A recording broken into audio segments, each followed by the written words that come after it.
And now stand by for adventure. 3, 2, 1. In the exciting story of The Bat and the Bottle.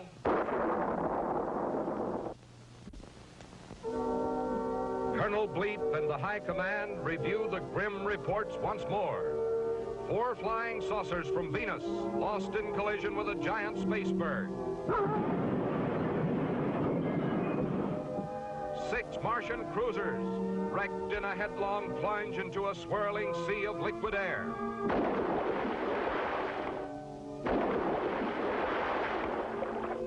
And 3 cargo ships from Jupiter lost forever in a raging space storm.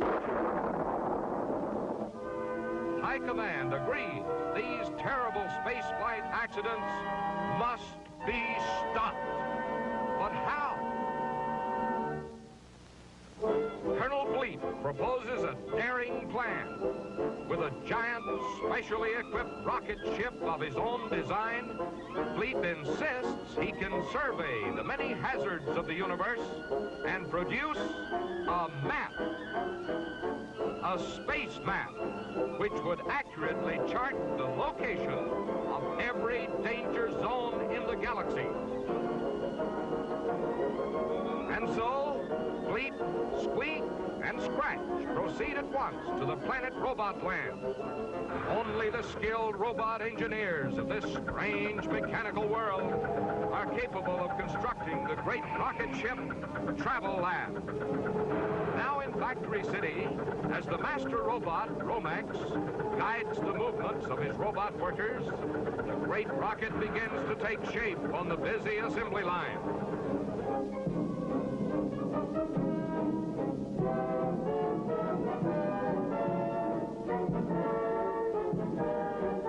At last, the fabulous traveling laboratory is ready to blast off on its first flight at dawn tomorrow. But already, Doctor Destructo has a plan. A plan to destroy the great ship. With this bottle of powerful liquid atomic dynamite, Destructo intends to blast the Travelab to smithereens. Quickly, the villain fastens a message to the bottle, then calls his giant vampire bat to deliver the deadly parcel. Away it streaks, straight for Factory City. At dawn, when Bleep and his friends rush out to test their new rocket, they spot the mysterious package. For luck, to christen the Travel Lab. Signed, a friend. Of course, every new rocket ship should be christened. But wait, Squeak, don't use that bottle. Sizzling Saturn, that's the very bottle Destructo filled with a powerful liquid atomic dynamite. It will blow them all to cosmic dust. Stop, Squeak! Don't do it! It's too late. Squeak is ready to christen the Travel Lab. Gleefully, Destructo and his wicked bat watch the awful scene. The puppet takes aim, and there it goes. But nothing happens. Destructo is amazed. For how can he possibly know his carrier bat had guzzled down every last drop of the liquid dynamite on its long flight to Factory City?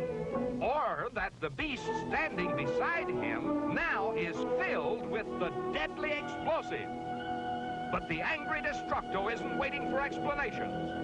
The bat is to blame for the failure of his plan, and now he grabs the terrible creature and twirls him around his head, then sends it crashing at his feet.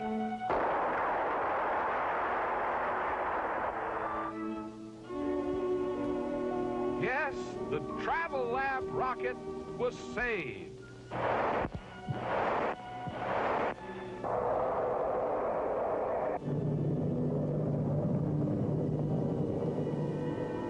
All of a thirsty bat and an empty bottle.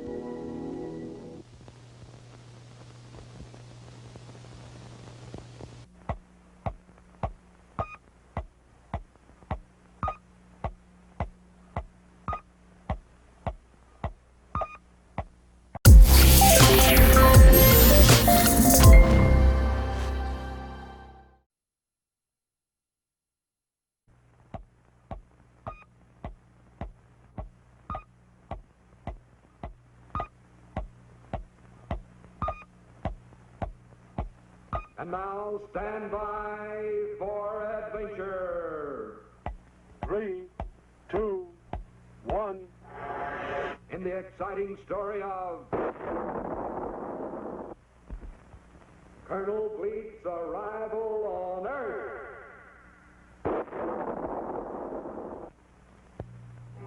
Colonel Bleep, interplanetary intelligence agent for the planet Futura, had completed another dangerous mission. That arch-criminal, Doctor Destructo, had at last been captured and was at this very moment a prisoner in a space bubble securely anchored in the outer ring of the planet Saturn. And now the Futuran High Command had ordered Colonel Bleep on a new assignment, a top-secret mission to investigate reports of disturbances on worlds of outer space, the distant planet Earth in particular, to observe its places, people, and customs.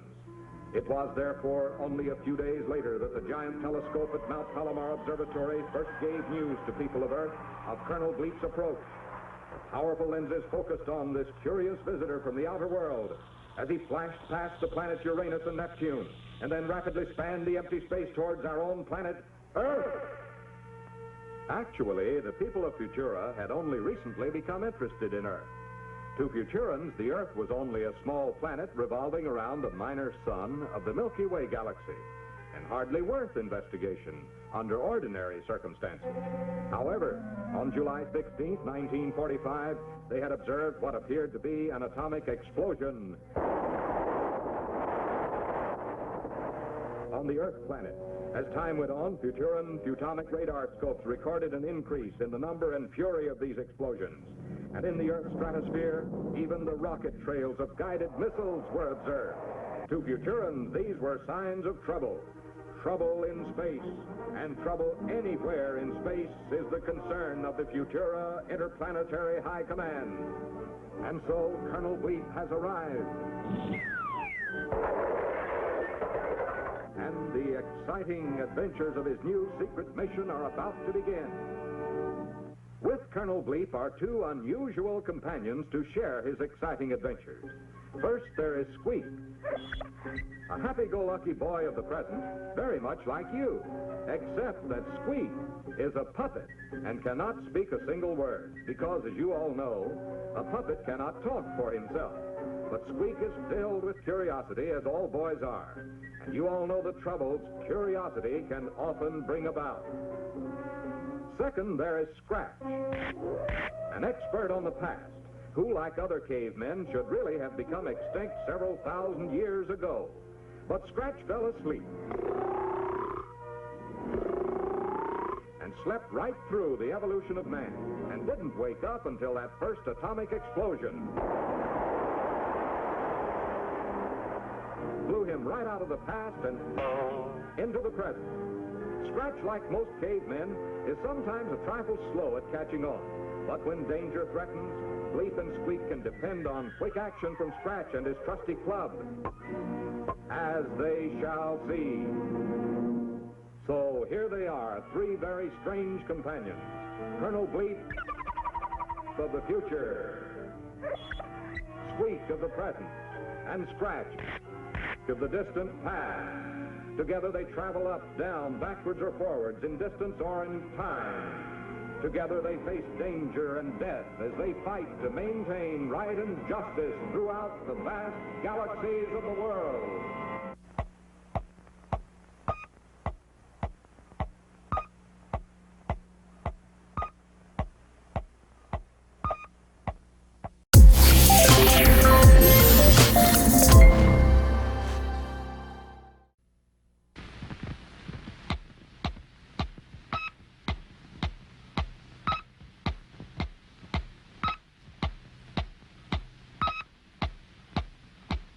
And now stand by for adventure. 3, 2, 1. In the exciting story of Danger Below.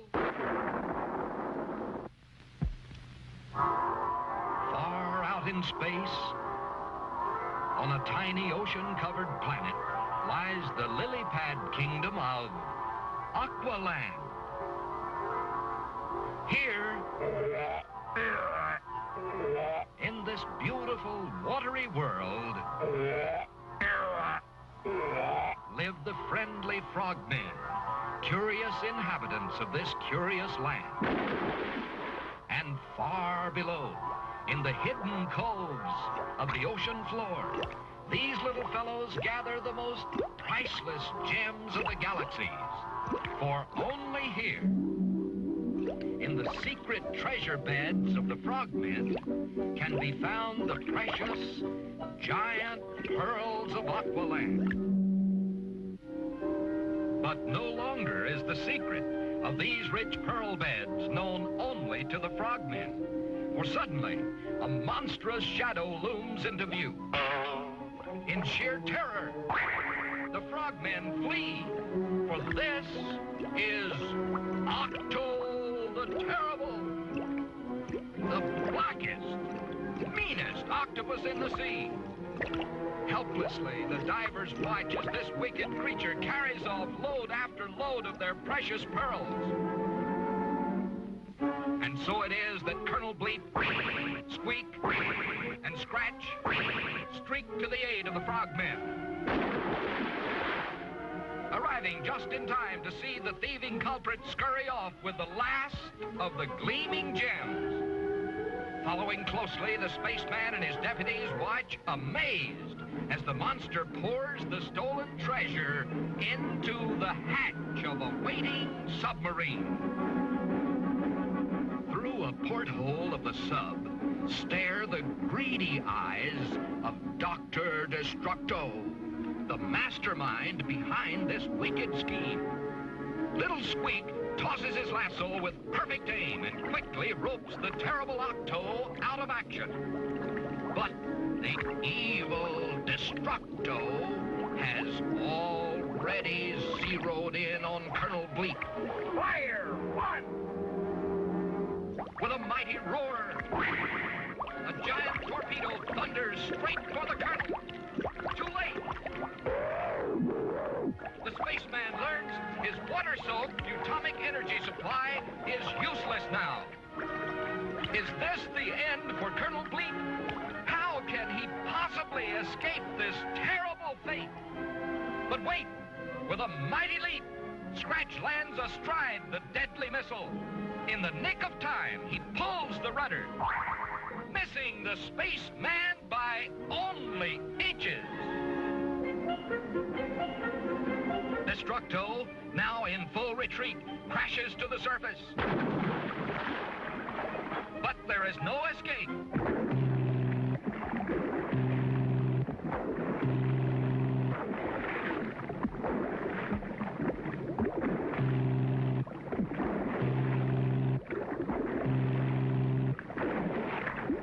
Now dead on his target, Scratch leaps to safety. Not one trace of Destructo's submarine remains. Not one clue to the Doctor's fate. Only the gleaming pearls could be seen as they settled back once more to the treasure beds of Aqualand. The frogmen gave 3 rousing cheers.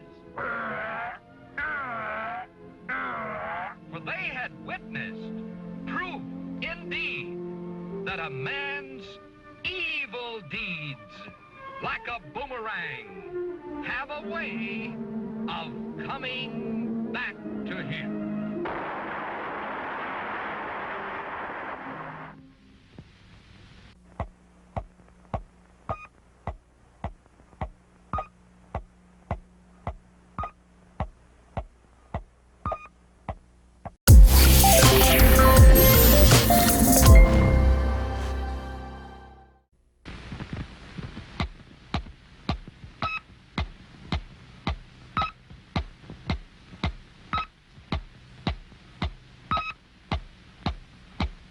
And now stand by for adventure.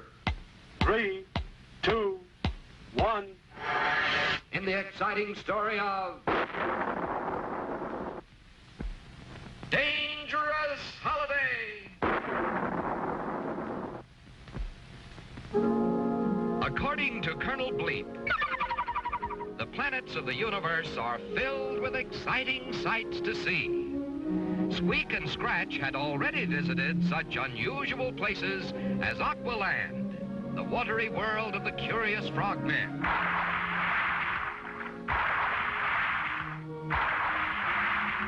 and Robotland, the strange home of the mechanical men who happily work in great factory cities. But now, the puppet and the caveman were to accompany Bleep for a short holiday on the most wonderful world of all, Bleep's own home planet, Futura, land of the future.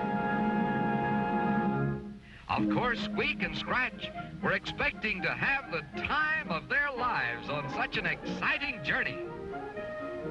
But just as they passed through the rings of Saturn, almost halfway to Futura, our three friends were secretly spotted by a bitter enemy, the vicious Black Knight of Pluto. And so it was that when Bleep and his friends at last reached Futura, they were completely unaware that this cowardly villain was close behind them, like an evil black shadow, ready to strike when danger was least expected. Upon arrival, Colonel Bleep sped off to visit his fellow officers at the High Command headquarters, leaving Squeek and Scratch free to enjoy the glorious sights of this beautiful land. Their tour started on a vertical car which carried them straight to the top of the tallest Futurian skyscraper. But up ahead, the wicked knight was already prepared to send our sightseeing friends plunging to their doom. Just in time, the space deputies stepped to safety, quite unaware of their narrow escape. Once more, the evil knight strikes. And once again, Squeek and Scratch are unknowingly saved. An exciting ride on a speedy sky train turns out to be wonderful fun, in spite of the culprit's devilish scheme to send them spinning down to their death. Yes, to unsuspecting Squeek and Scratch, these Futurian rides were even more fun than the roller coaster back home. The Black Knight shook with rage. But then, suddenly, he saw one more chance. For now, our friends had hopped aboard a steer-it-yourself Skyway scooter. The tiny car rolled smoothly along, but just as the puppet and caveman settled back to relax, away they streak. Down they speed as fast as light, then up to a dizzy height. Over, then under, and back again. The speedometer reads 410. The Black Knight roars with laughter. For now he is sure Squeek and Scratch are doomed. Look! There they go into a loop-de-loop. Now here they come again. But wait! The runaway car is empty. It was empty. For now, the wicked knight is caught in his own trap. Away he goes, 1,000,000 miles beyond the Milky Way. But what has happened to Squeek and Scratch? Well, believe it or not, when the car looped the loop, they were gently transferred to a landing elevator. And there Colonel Bleep was waiting with a Futurian 4-flavor ice cream surprise for each of them. Yes, both Squeak and Scratch agreed that although Futurian ways of travel sometimes seem a trifle strange, the space deputies had never had a more wonderful time. And so it was that the cowardly Black Knight's destruction had turned into a day of fun for Squeak and Scratch.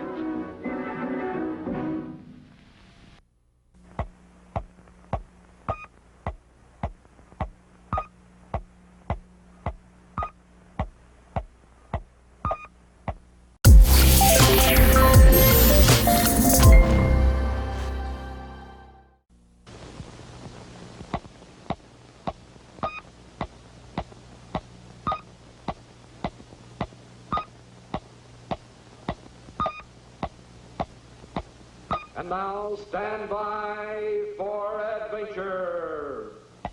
3, 2, 1. In the exciting story of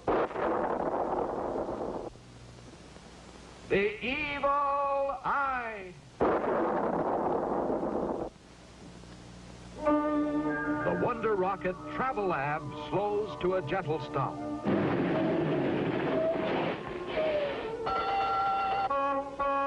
Up radar scope. For the first time, Squeak and Scratch peer into the vast expanse of Galaxy 9. Here among colorful planets and glittering stars lies the greatest terror of the space lanes, the deadly sea of liquid air. Only recently, 6 Martian cruisers plunged into this watery grave. But now Colonel Bleep has arrived to chart this deadly trap for a space map of the universe. With the exact location known to space pilots, the sea of liquid air will never again be a menace to interplanetary space travel.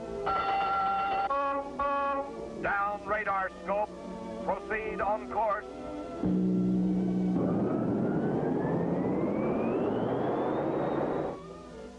Unknown to Bleep, however, this swirling sea holds even greater dangers, for this is the secret lair of Black Patch and his band of cutthroat buccaneers. At this very moment, the villain's powerful space galleon plows through heavy waves, then stops as the evil captain scans the horizon in search of plunder. Shiver me timbers, there she lies, the Travel Lab rocket, pride of the sky. Load the torpedoes and batten the hatch.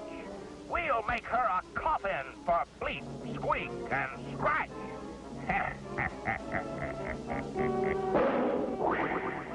Through his giant periscope, the wicked pirate anxiously waits as the unsuspecting colonel guides the traveling laboratory into a deadly ambush. Already, Squeak and Scratch are busy at the charting instruments. Through the Futomic survey scope, the caveman sights the position of a planet to the left of the ocean. Mark 1 planet to the left. Check. Then across to the other side. Mark 1 star to the right. Check. And now within the sea itself. Mark 1 blinking eye dead ahead. Check. Blinking eye? Bleep takes over to see for himself. But there's nothing there at all. Scratch checks again, and there it is, a blinking eye as plain as can be. But Bleep and Squeak are sure Scratch is just seeing things. So the caveman is relieved of duty and sent to his quarters to rest. But he cannot rest, for suddenly his nose begins to twitch. And that's a sure sign of trouble. Terrible trouble. But what and where? The eye, of course. That mysterious blinking eye. There's no time to lose. No time to explain to Bleep and Squeak. The caveman must investigate alone. Quickly, he leaps aboard his space scooter and opens the launching tube hatch. But look, it's too late. Torpedo alert! Torpedo alert! Black Patch has struck. Bleep leaps to the controls, but the Travel Lab is too big to escape. The torpedo zeroes in for the kill. But hold on. Scratch has spotted the torpedo. He's diving straight into the path of the missile. He's flipped it over. It's heading back.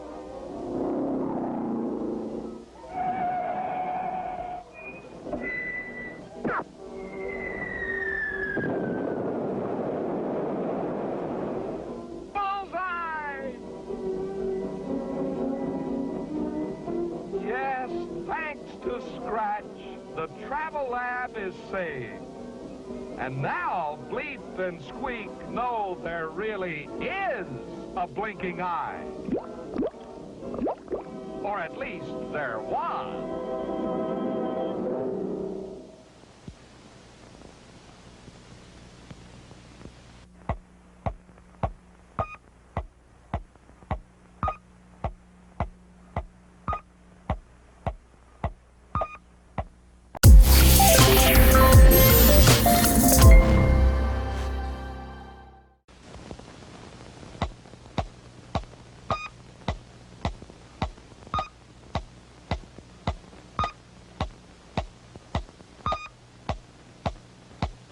And now stand by for adventure. 3, 2, 1. In the exciting story of Firewater!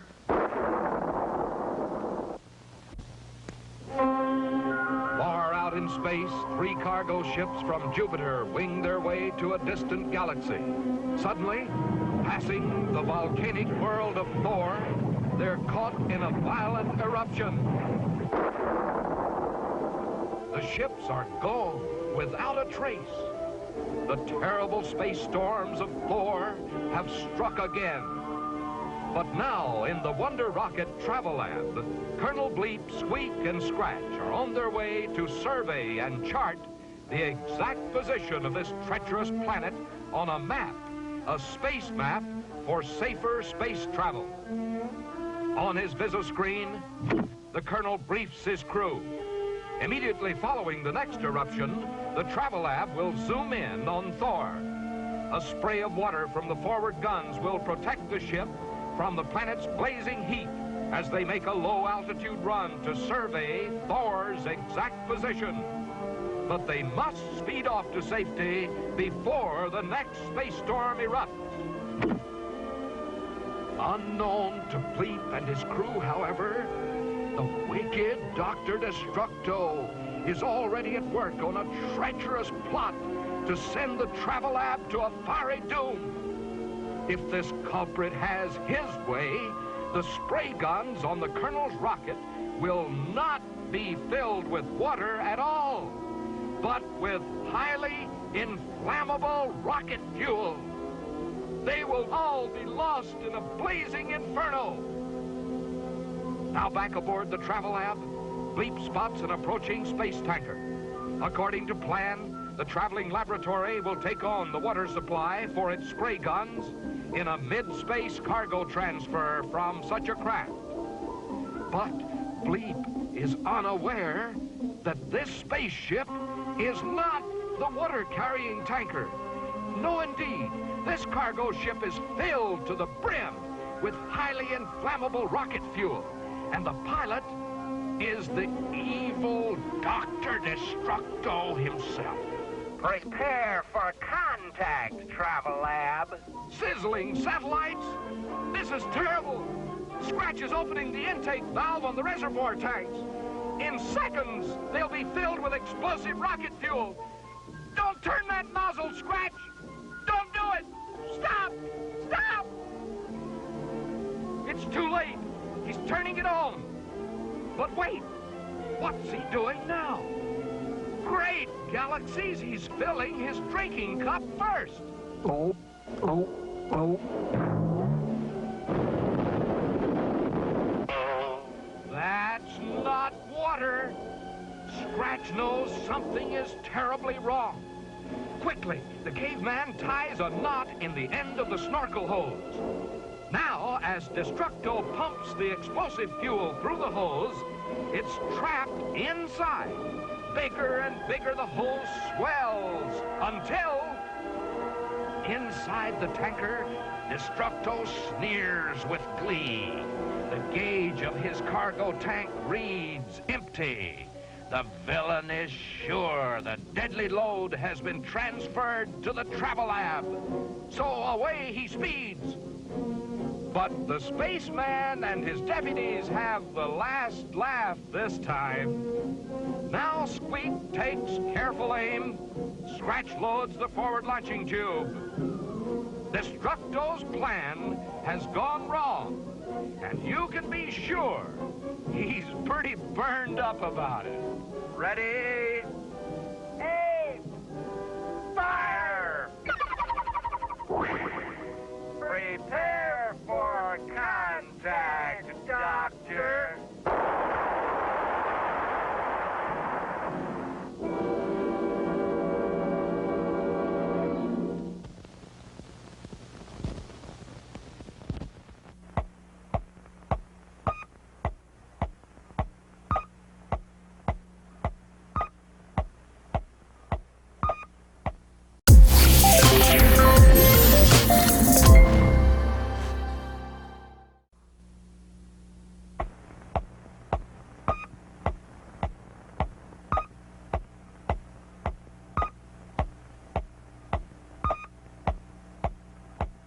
And now stand by for adventure.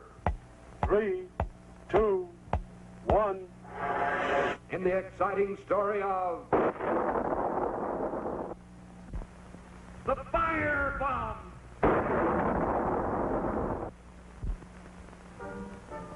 Of all the wonders of Futurian space science, none is more valuable to the people of the universe than Colonel Bleep's fantastic invention, the Futurian robot.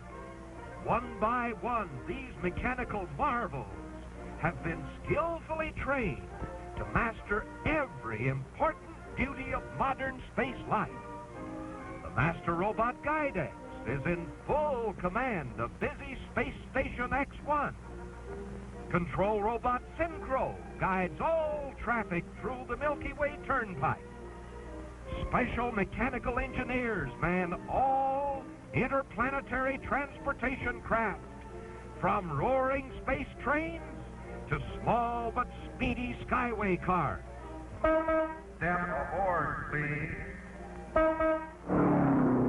Indeed, without these skillful mechanical men on the job, interplanetary space life would quickly grind to a halt.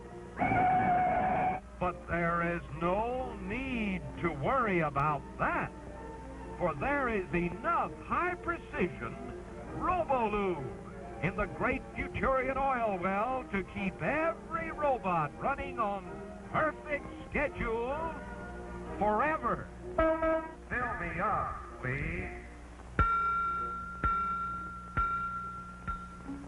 Yes, my clever mechanical friends.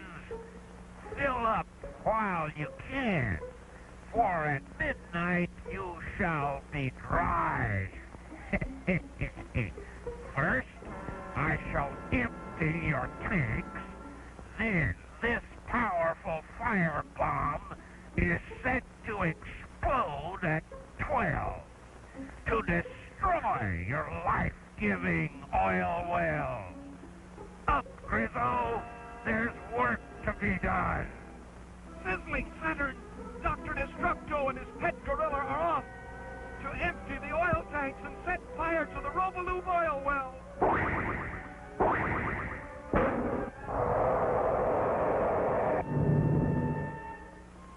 At Futurian Fire Control Center, a powerful fire detector scans the sleeping sky. Ever alert for the telltale smell of smoke. Smoke! Great galaxies, Grizzo's firebomb has exploded on schedule. The Robolube oil well is a mass of flames. Robot firemen leap to the call. But look, Destructo has emptied the tank. The entire brigade is grinding to a halt. The wicked plan is working. The mechanical robots have stopped. There's no one left to put out the fire. Hold everything. Here comes Colonel Bleep with Squeek and Scratch. They'll put out the fire. But how? The Colonel knows the frosty foam from this supercharge of frigid plutonium 505 will do the job if it can only be placed directly into the blazing oil shaft. But who could survive those terrible flames? Without delay, the fearless deputies volunteer. But little Squeak is a puppet made of wood. Surely he cannot go. And Scratch? But where is Scratch? Oh, no! There on the robot fire truck! It's the caveman himself inside a fireproof fireman suit! There he goes! Carrying Bleep's supercharge of foamy, frigid plutonium! He's risking his life to save the priceless robot oil supply! It's working! The flames are dying down! The fire is out! Hooray! And there's good old Scratch, safe and sound in his fireproof fireman suit. And so, for his bravery, the gallant caveman was made honorary chief of the Futurian Robot Fire Brigade. All of which goes to prove that oil's well that ends well.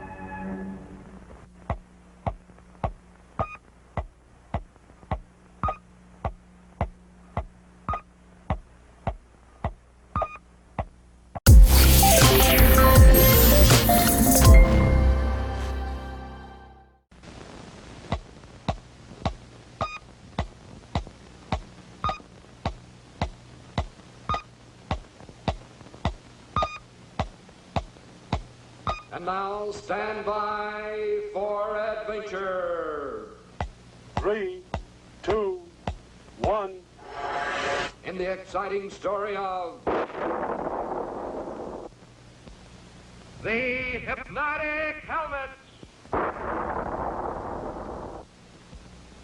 All is peaceful throughout the universe this night until a mysterious spaceship suddenly speeds towards the planet Earth. Inside, Black Patch the Pirate and the wicked Black Knight listen as Bruto, the evil black robot, explains his plan. His terrible plan to destroy Colonel Bleep. Placed under a hypnotic spell, Squeak and Scratch, Bleep's trusted space deputies, will become my helpless slaves. Hooray! Under my direction, his beloved friends will destroy the spaceman forever. Hooray! We shall at last rule the universe. Hooray! Hooray! Hooray! Unseen, the spaceship streaks to a stop in a heavy cloud directly over Bleep's island base. Quickly, the black robot drops 2 mysterious packages through the entrance hatch of the island's plastic dome. One for Squeak, one for Scratch. From A friend. the next morning, when Bleep speeds off on a moon patrol, the puppet and caveman discover the gifts. 2 gleaming space helmets with their names in sparkling gold. But wait! Listen to that strange sound coming from each helmet. Sizzling Saturn! It's the very same ticking sound that comes from the mechanical brain of Bruto himself. Hold on, fellas! Don't use those helmets! It's too late! The helmets are locked in place. At once, the ticking sound grows louder, lulling the deputies into a deep, hypnosonic trance. Aha, my friends. You are now in my power. Great galaxies! The space deputies are helpless slaves of the wicked Pluto! Attention, slaves. There's work to be done. We must prepare a welcome for Colonel Bleep. Deep in their hypnotic trance, Bleep's loyal deputies carefully follow the orders of the wicked black robot. Fetch 4 of the Colonel's most powerful space missiles. Little Squeak opens the armored panel of Bleep's secret weapons vault. Scratch removes 4 highly explosive space torpedoes. Aim each missile straight for the island entrance hatch. The spaceman will never know what hit him. Jumping Jupiter! The trap is set, and here comes Colonel Bleep, home from his moon patrol. Oh, no! He's heading straight for the black robot's deadly ambush. Stand by to fire torpedoes. Stop, Bleep! Stop before it's too late! He did! His delicate signal antenna has picked up the strange ticking sound from the cloud above. Bleep would know that sound anywhere. It's the noise of Bruto, the evil black robot. Instantly, the Colonel is alerted for trouble. Bruto screams to his waiting slaves. Fire torpedoes! In the nick of time, Bleep dodges the onrushing missile barrage. Then uses his atomic energy to drive the torpedoes straight into the dark cloud above. The very cloud which conceals the black robot and his wicked companions.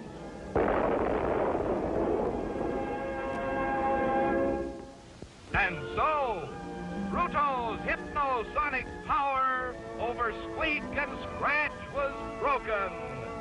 And they were once again Bleep's loyal space deputies and trusted friends.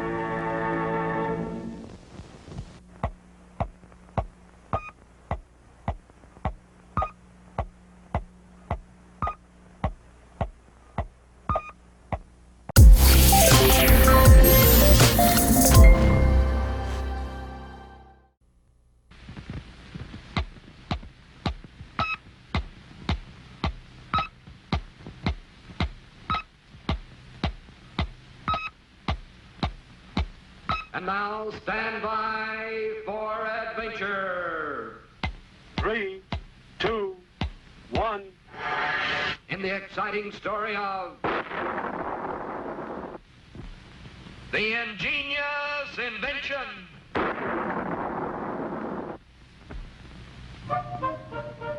Squeak the puppet and Scratch the caveman were ready to try their latest invention. The world's first and only snow machine. Yes, with this ingenious homemade contraption, the two inventors hoped to make it actually snow on tropical 00 Island. Colonel Bleep chuckled silently as he watched his friends proudly prepare for the initial test of their marvelous new machine. While Scratch pumped with all his might, little Squeak crossed his fingers for luck and pushed the magic button. The machine worked fine, except instead of snow, down came a cloud of thick black smoke. The inventors agreed a few small changes would be required to make it snow. Bleep was sorry he couldn't wait to see the results of their second try, but it was already blast-off time for his morning space patrol. And so, wishing his friends good luck, the spaceman sped off on his tour of duty. But only moments later, high above the Earth, the Colonel screeched to a halt to listen to a strange space signal. There it was again. 3 short blips, 3 long bleeps, and 3 more blips. This was an urgent SOS. Someone nearby was calling for help. But where was it coming from?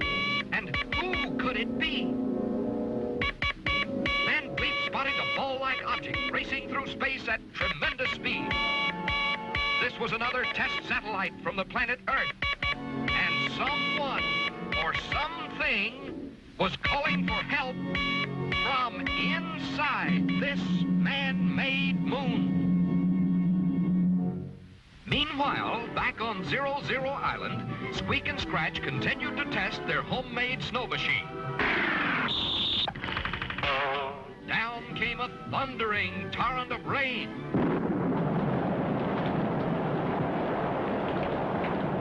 Then, a shower of giant hailstones. But no snow. Still, the puppet and caveman would not give up.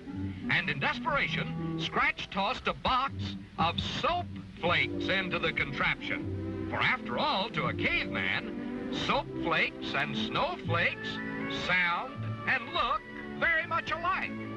Now when Scratch pumped the handle and Squeak pushed the button, nothing came out at all except hundreds of giant bubbles, which drifted up through the dome of their island home. At about the same time, Colonel Bleep sprang open the hatch of the Earth satellite. And to his surprise, out popped a dozen puppy dogs and a dozen kittens. These were the frightened passengers who signaled for help.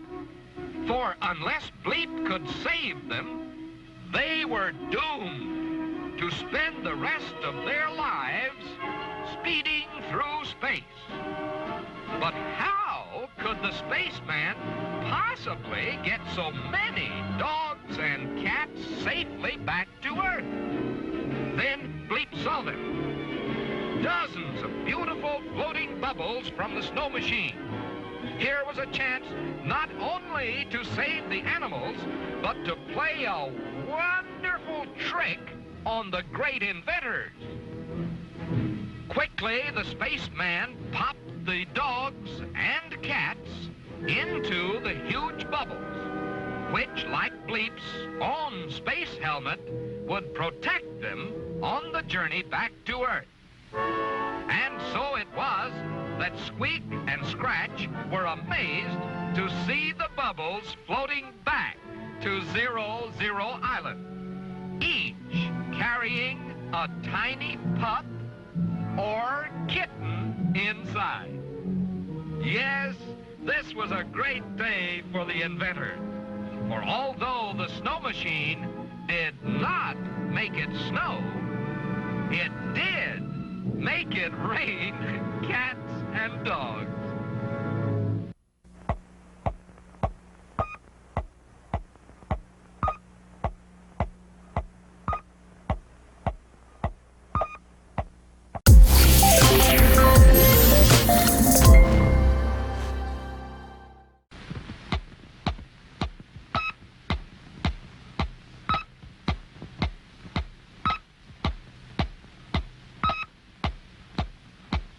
And now stand by for adventure. 3, 2, 1. In the exciting story of the Invisible Gorilla. Just imagine coconut pie every single day. It all began when Colonel Bleep discovered a secret way to make a powerful rocket fuel from coconut milk. And every nut the Colonel drained for milk also contained the makings for a scrumptious pie for Squeak and Scratch. Jug after jug of fresh coconut flight fuel now lined the shelves of Bleep's laboratory. And with 00 Island's big supply of coconuts, the Colonel was sure his space scooter squadron would never be grounded for lack of this super fuel. But unknown to Bleep, The wicked Doctor Destructo had somehow learned of the Colonel's discovery. Already, the evil doctor has thought up a plan for destroying every single coconut on the island. His secret weapon is Grizzle, the trained gorilla, the hungriest coconut-eating beast in the whole wide universe. For 7 days, Grizzle has not been fed, and for 7 days, the starving gorilla has dreamed of nothing but his favorite food, coconuts. Thousands and thousands of luscious, sweet coconuts. Come, Grizzle. Are you hungry, Grizzle? Good boy, Grizzle. Today you will eat every juicy coconut on 0 Island. Do you understand, Grizzle? Good boy. But first, we must make you invisible. Aha, good. Now, off you go. And remember, eat every coconut on the island, Grizzle.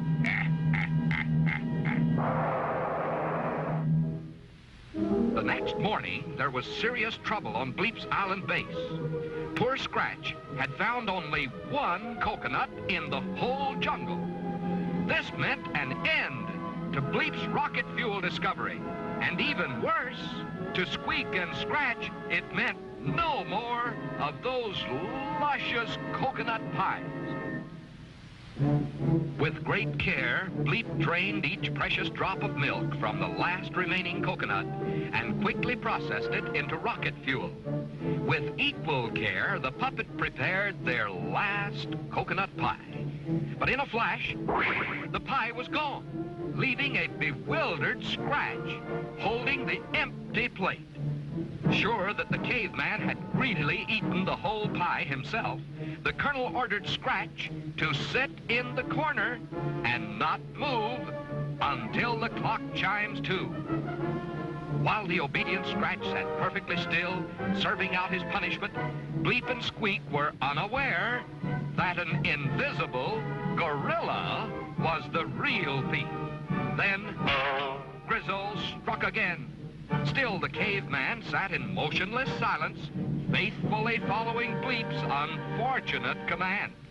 Now, all this activity had given Grizzle a powerful appetite, and he sped off at once to Bleep's laboratory workshop, where he smelled the delicious aroma of coconut milk. At that very moment, Scratch's punishment ended, and the caveman arrived on the scene just in time to see the hungry Grizzle guzzle down jug after jug of Bleep's powerful, bubbling rocket fuel. Scratch blinked in awe. So this was the culprit that caused all the trouble. Silently, the caveman strikes back.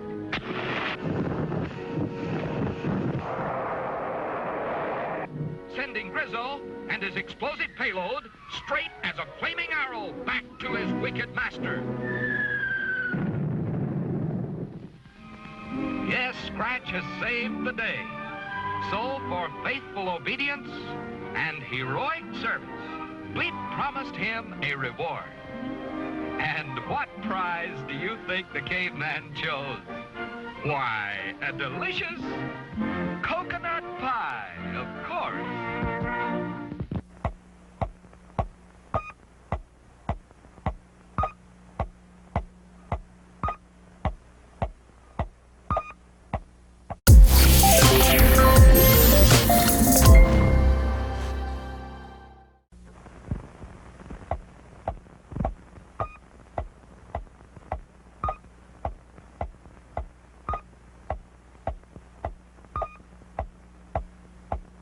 And now stand by for adventure. 3, 2, 1. In the exciting story of The killer whale!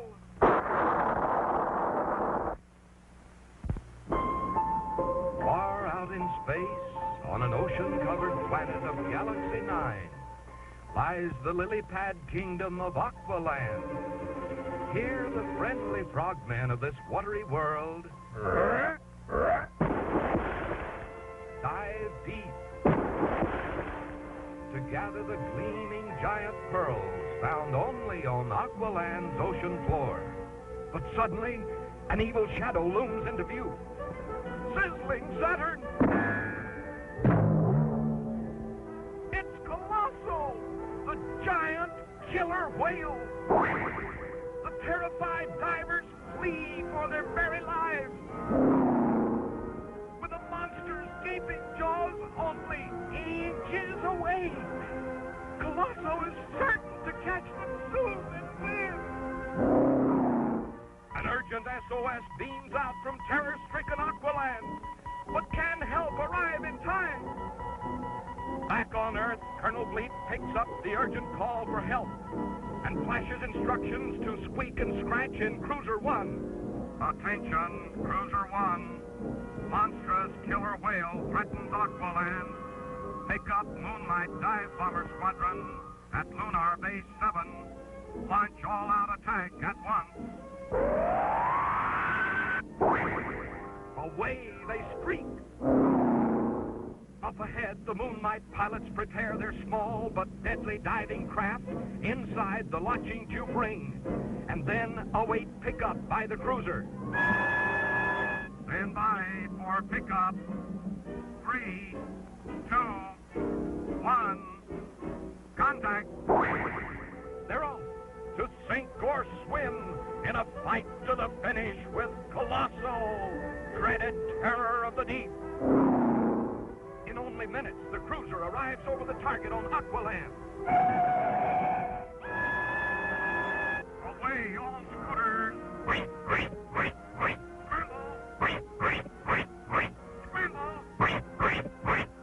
The Moonlight Squadron dives in for the attack. The monster is dead in their sight. Oh, no! Colossal has caught the dive bombers in his powerful claws. The Moonlights are down. It's up to Squeak and Scratch alone. Prepare for torpedo run. Ready, aim, fire!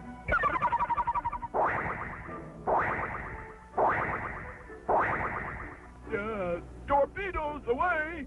That should do it. The missiles are dead on target. But look! Colossal calmly deflects the torpedoes with his powerful tail.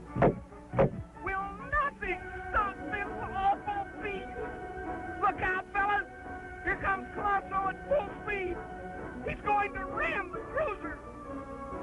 But Squeak and Scratch bravely refuse to retreat. They're going to try one last courageous plan. There goes the caveman. Like a human torpedo. It's a hit. Now the caveman holds open the jaws of the onrushing monster, while Squeak centers the cruiser directly above a huge pile of priceless pearls stacked on the ocean floor.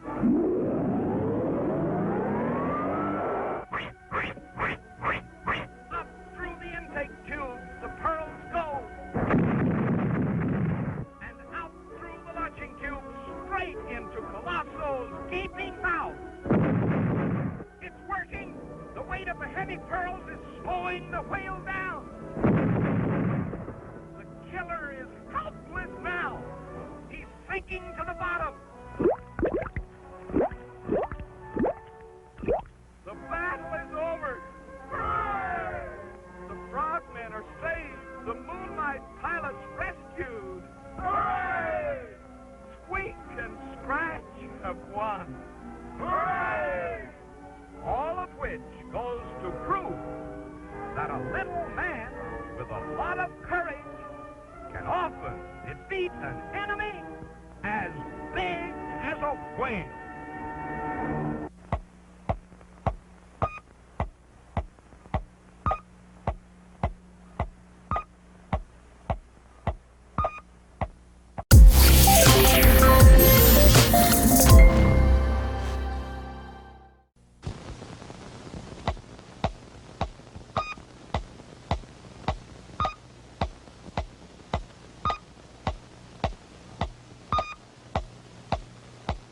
And now stand by for adventure. 3, 2, 1. In the exciting story of Night of Death.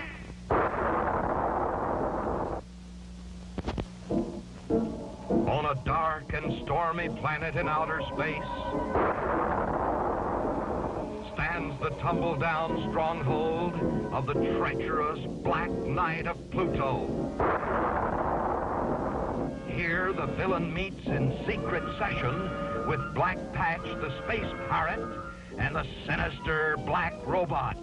Hail, O Knight of the Double Cross! Quickly, the wicked leader reveals his plan for victory over Colonel Bleep.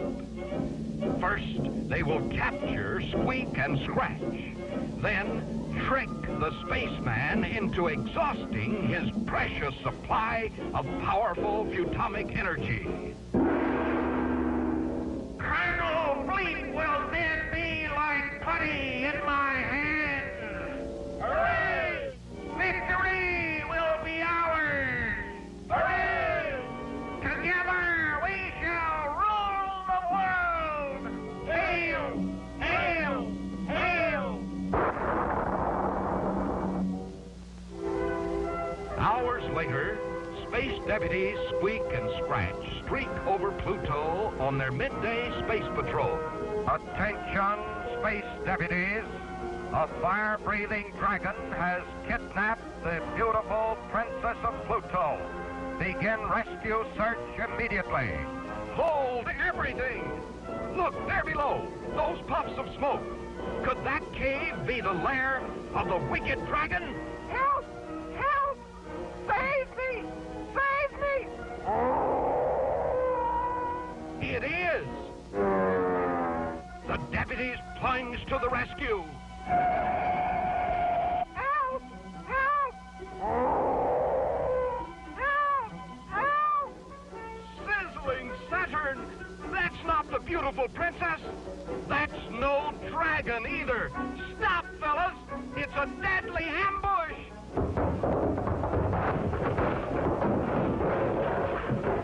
Oh no! Squeak and Scratch are captured! Calling Colonel Bleep! Calling Colonel Bleep! Deputy Squeak and Scratch need help! Hurry! Great galaxies! Now the Colonel himself has been fooled by the Black Knight's treachery! He's speeding headlong into the villain's trap!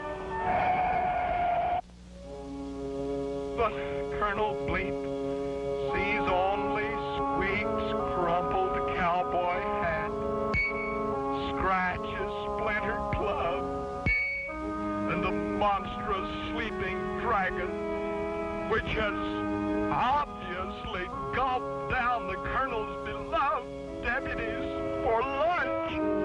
Bleep's eyes are too filled with tears to notice that the dreadful dragon is only a hollow dummy, or that his two friends, still very much alive, are helplessly tied up inside.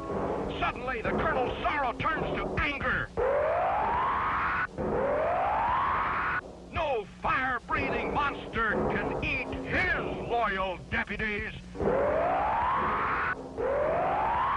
Every last ounce of Bleep's powerful futomic energy supply will be jam-packed into one mighty blast of revenge. The evil beast will be blown to smithereens. Now, hidden inside the darkened cave, the Black Knight and his wicked companions watch with glee. This is exactly what they planned. Bleep's super-duper blast will destroy Squeak and Scratch and completely exhaust the Colonel's futomic energy supply. He'll be helpless.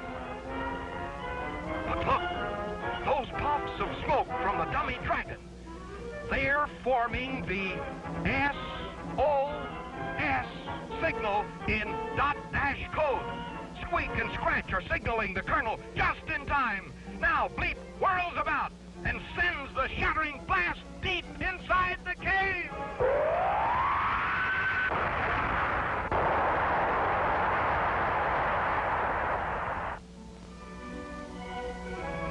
And so, Squeek and Scratch were saved.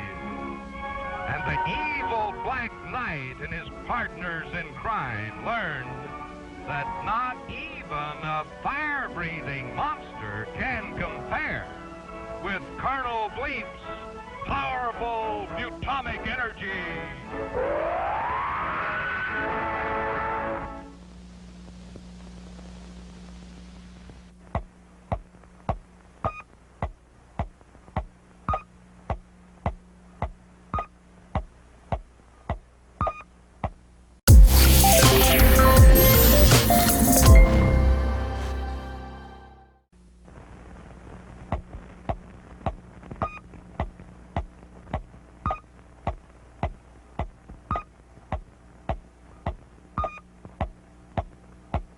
And now, stand by for adventure. 3, 2, 1. In the exciting story of the Lunar Luger.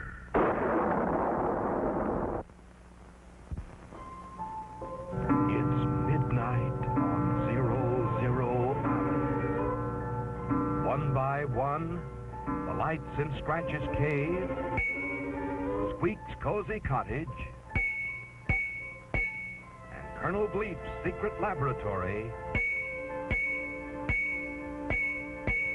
blink off for the night. Only the watchful eye of the powerful radar scope remains on guard. But on distant Pluto, far beyond the range of the radar scope, Doctor Destructo's fortress stronghold is aglow with eerie light. Inside, this crafty culprit gloats with glee as he tests his newly invented Lunar Luger.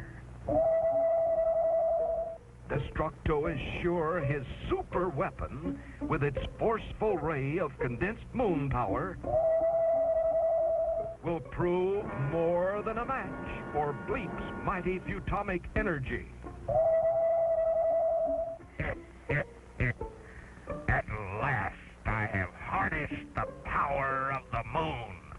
Tomorrow, Bleep and his space deputies will die. At dawn, 00 Island springs to life. Space deputies, fall in. Space deputies, man your craft. Space deputies, blast off. Once again, Squeek and Scratch are off on their morning space patrol. Little do they know, however, that at this very moment, the sinister saucer of the evil Destructo lurks in ambush, only minutes away. And look, this time, the villain is armed with his powerful Lunar Luger. Sizzling Saturn! Bleep's deputies won't have a chance! Stop, fellas! Go back! This is no ordinary weapon! Stop! Stop! It's too late! The scooter is dead at Destructo's gun sight! Squeak and Scratch are trapped! Their space scooter is locked in space by moon power! Aha, my friends! You are now in my power, moon power! With one more blast, I shall guide your space scooter to smash it on the mountains of the moon far below.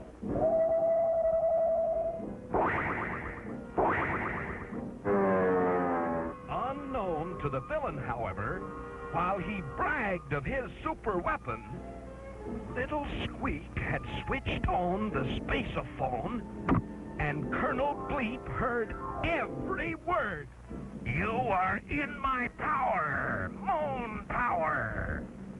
Moon power? Bleep speeds to the rescue. But is the Colonel's photomic energy supply strong enough to free his helpless friends? Already Squeek and Scratch are plunging headlong towards certain death. Hurry, Bleep! Hurry! There they are. With careful aim, Bleep fires a mighty bolt of photomic energy. He did it! He stopped the fall! But Destructo's lunar Luger barks again. Now Bleep replies.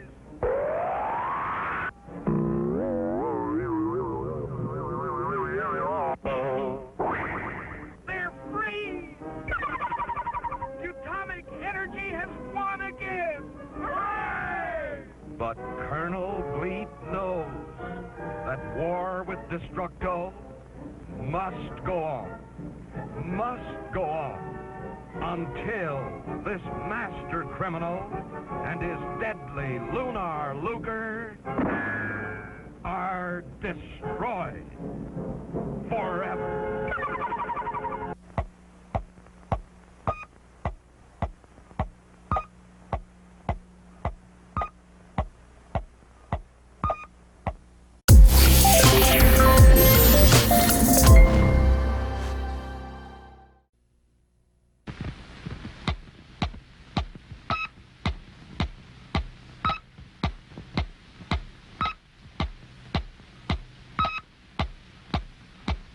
And now, stand by for adventure. 3, 2, 1. In the exciting story of Manhunt on the Moon. Interplanetary investigator Colonel Bleep and his space deputies, Squeek and Scratch, floated to a stop just above the surface of the moon. They were searching for some trace of the terrible Doctor Destructo among the thousands of crater marks that dotted the strange landscape. To Bleep, it appeared that these craters might have been caused by thousands of meteors crashing down at terrific speed. But many scientists believe the strange markings are the scars of a tremendous bubbling action caused when hot internal gases escaped to the outer surface back when the moon was soft and pliable. Scratch, however, imagined the many craters had been left long ago by violent volcanic eruptions, similar to those the planet Earth had experienced from time to time. Then something below caught their attention. Glistening in the sun at the very top of Mount Leibniz, the moon's highest visible peak, stood a strange tower. It closely resembled the man-made structure called the Eiffel Tower, which is a familiar landmark on Earth, in the city of Paris. Diving down for a closer look, Bleep and his friends found a huge reflecting mirror with a powerful lens attached to the top of the tower.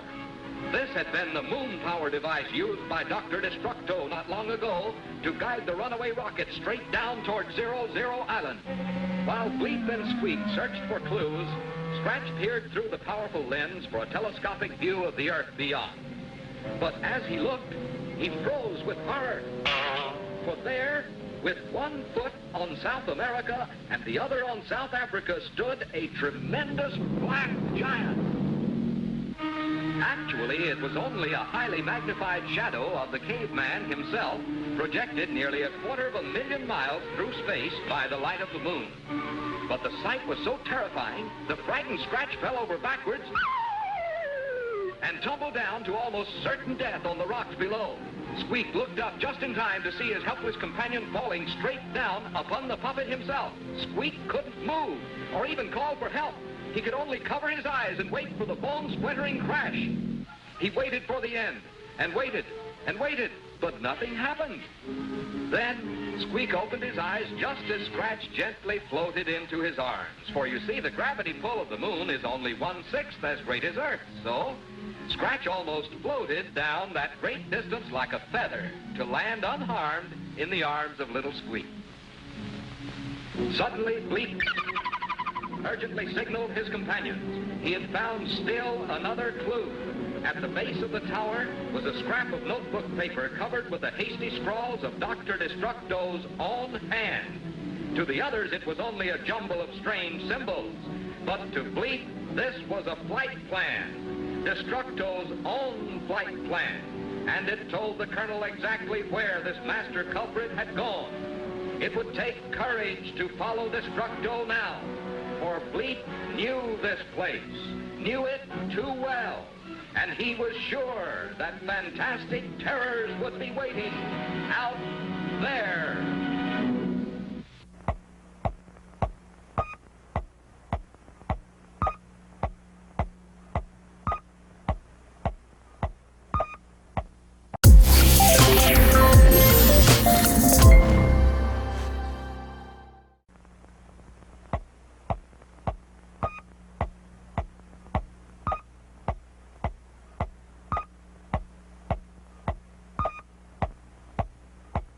And now stand by for adventure.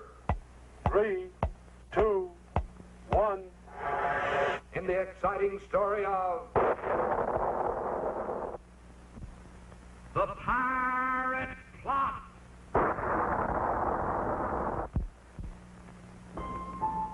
For countless centuries, the moon of planet Earth was the happy home of the hard-working moon mites. Tiny lunar farmers who harvested crop after crop of tasty, tender moon mushrooms. Here the moon mites lived a very carefree life until one day the men of Earth, who knew nothing of the existence of the moon mites, shot a powerful atomic test missile straight for the moon.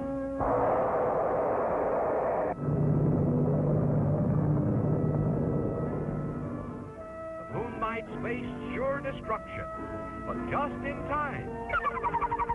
Colonel Bleep and his deputies streaked to the rescue. Quickly, the colonel futomagized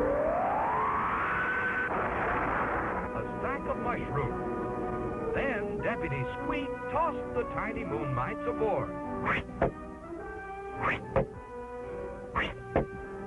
And Deputy Scratch rocketed them off to safety.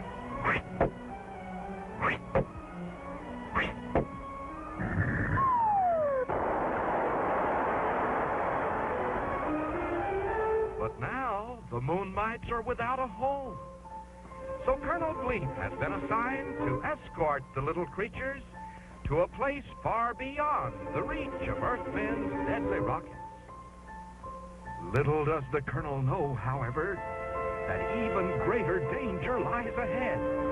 For at this very moment, they're being watched by the evil eye of Black Patch, the terrible space pirate. Shiver me timber, mateys. There's a swarm of flying moonlights dead ahead. Blimey, every one is worth a fortune as a slave in the red pepper mines of Pluto. After 'em, mateys. I'll be the richest pirate in the universe. Great galaxies! Will Colonel Bleep discover this new threat in time? Can he save the moon mites from a life of slavery? Silently, the pirate galleon closes in. The evil pirate, vacuum in hand, prepares to sweep up the unsuspecting victims from under the very nose of Colonel Bleep.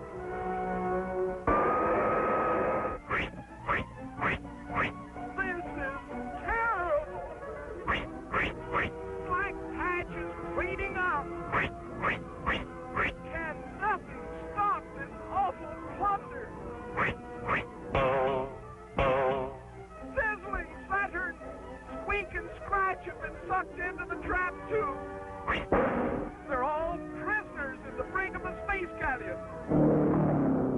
Now the pirate speeds off for the Pluto pepper mine. At last, Bleep has discovered the treachery, but it's too late. Bleep can never catch them in time. At last, mateys, the pepper mines are dead ahead. Nor we'll swap our cargo of moonlights for their weight in glittering gold. But the gleeful Black Patch is unaware the powerful Scratch has sprung open a porthole. One by one, the moon mites leap out and are quickly picked up by Colonel Bleep, who is trailing the galleon. Just as the pirate ship arrives at the pepper mines, Scratch locks the porthole back in place, and now Squeek the puppet takes command.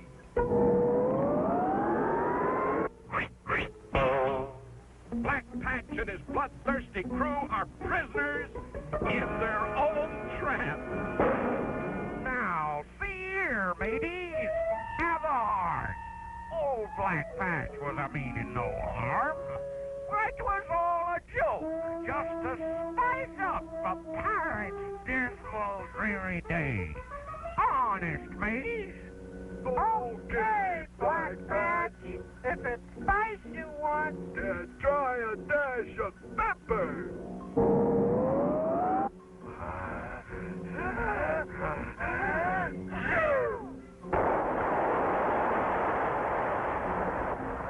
Good night, mateys. See you in space.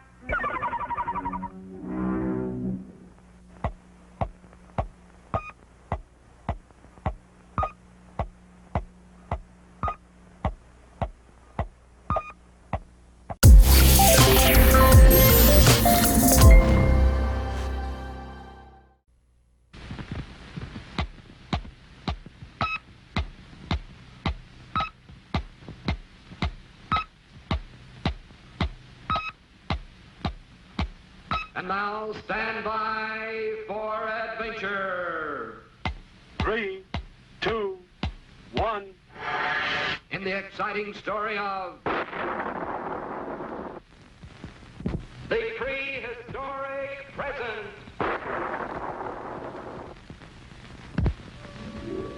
The morning sun beamed down on the entrance of the cave home of Scratch, the world's only living caveman. Scratch, as you know, fell asleep several thousand years ago, and probably would have been sleeping yet. But the first atomic test explosion blew him right out of the past and into the present. And now, with his friends, Colonel Bleep and little Squeak, the caveman's life is filled with exciting adventures, wonderful adventures, like the time Scratch smelled smoke and saw a fiery glow inside his cave. He dashed inside to find Squeak with a giant birthday cake, all aglow with candles, just for Scratch. The happy caveman jumped for joy and made a very special wish when he blew out all the candles. And then Scratch felt sad, and big tears dripped from his eyes, for he felt sure that his birthday wish could never, ever possibly come true.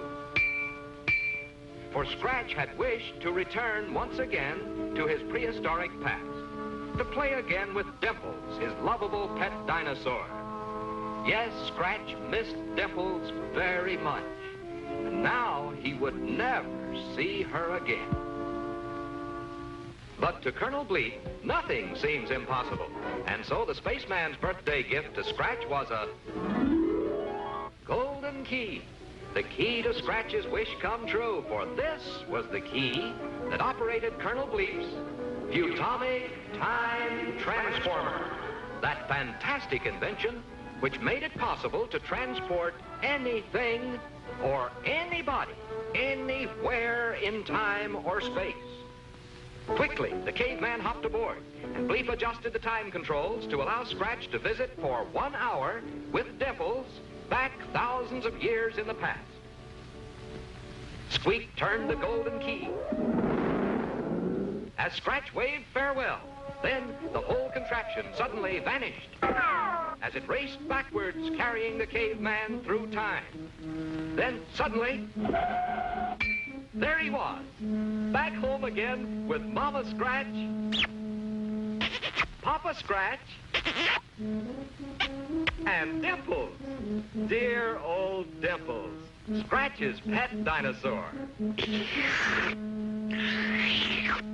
Meanwhile, back in the present, Bleep and Squeek watched the dials and signals of the Futonic Time Transformer as the minutes ticked by. The hand of the clock was rapidly approaching the time for Scratch's scheduled return. There's the signal. Now Bleep throws the reverse control switch.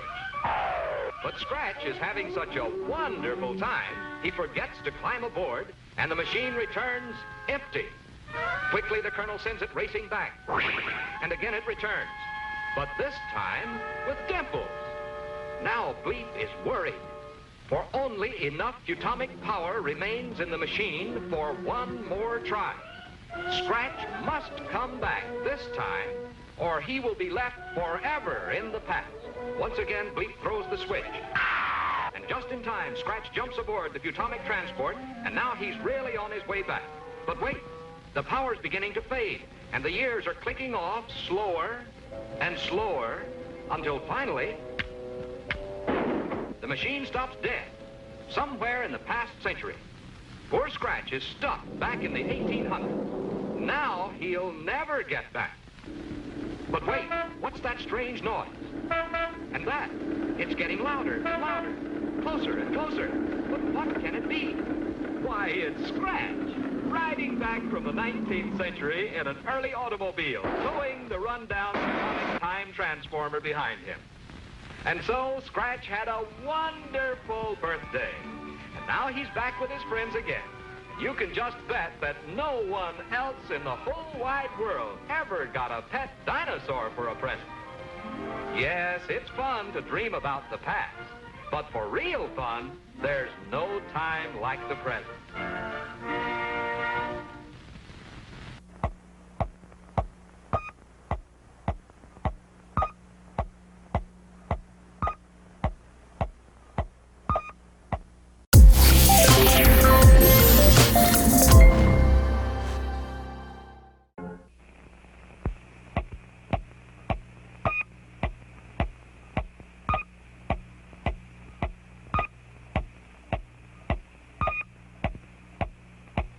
And now, stand by for adventure. 3, 2, 1. In the exciting story of Scratch and his feathered friend.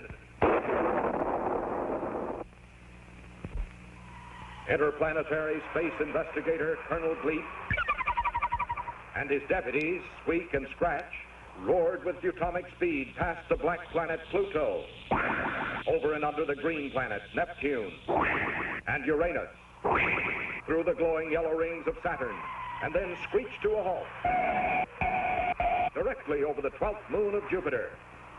Somewhere below, on this mysterious satellite, lurked the evil Doctor Destructo, master criminal of outer space. This time, Bleep meant to track him down for sure.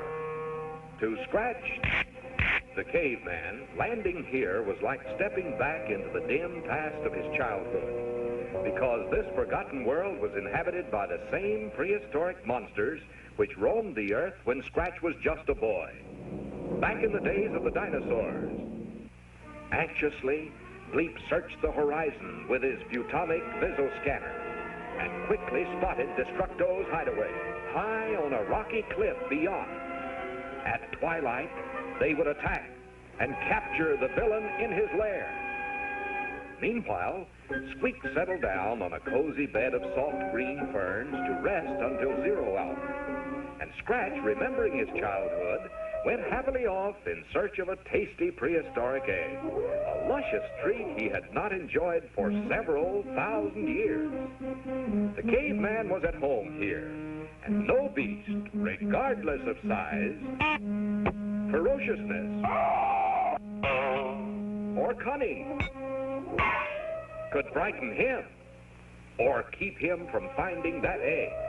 And then Scratch saw it, the biggest, roundest, most delicious egg there ever was. But when Scratch reached to pick up his prize, it suddenly began to shake and rattle and roll round and round. The caveman dove under a feather to hide just as the great egg shattered. And there stood a strange bird, a super bird, far larger than Scratch himself. Thinking the top of Scratch's head was another egg, the bird tried to peck it open too. And when Scratch leaped up, the bird felt sure this was his newly hatched brother, and he began to hug the caveman joyfully. Meanwhile, as twilight gathered, Bleep and Squeak silently closed in on the entrance to Doctor Destructo's secret cave. A strange glow from within meant the mad scientist was busy at work, and his capture looked easy if only they could be quiet enough to surprise him. But just at that moment, Squeak accidentally squeaked, alerting the huge vampire bat which stood guard at the mouth of the cave. The evil creature lunged towards them.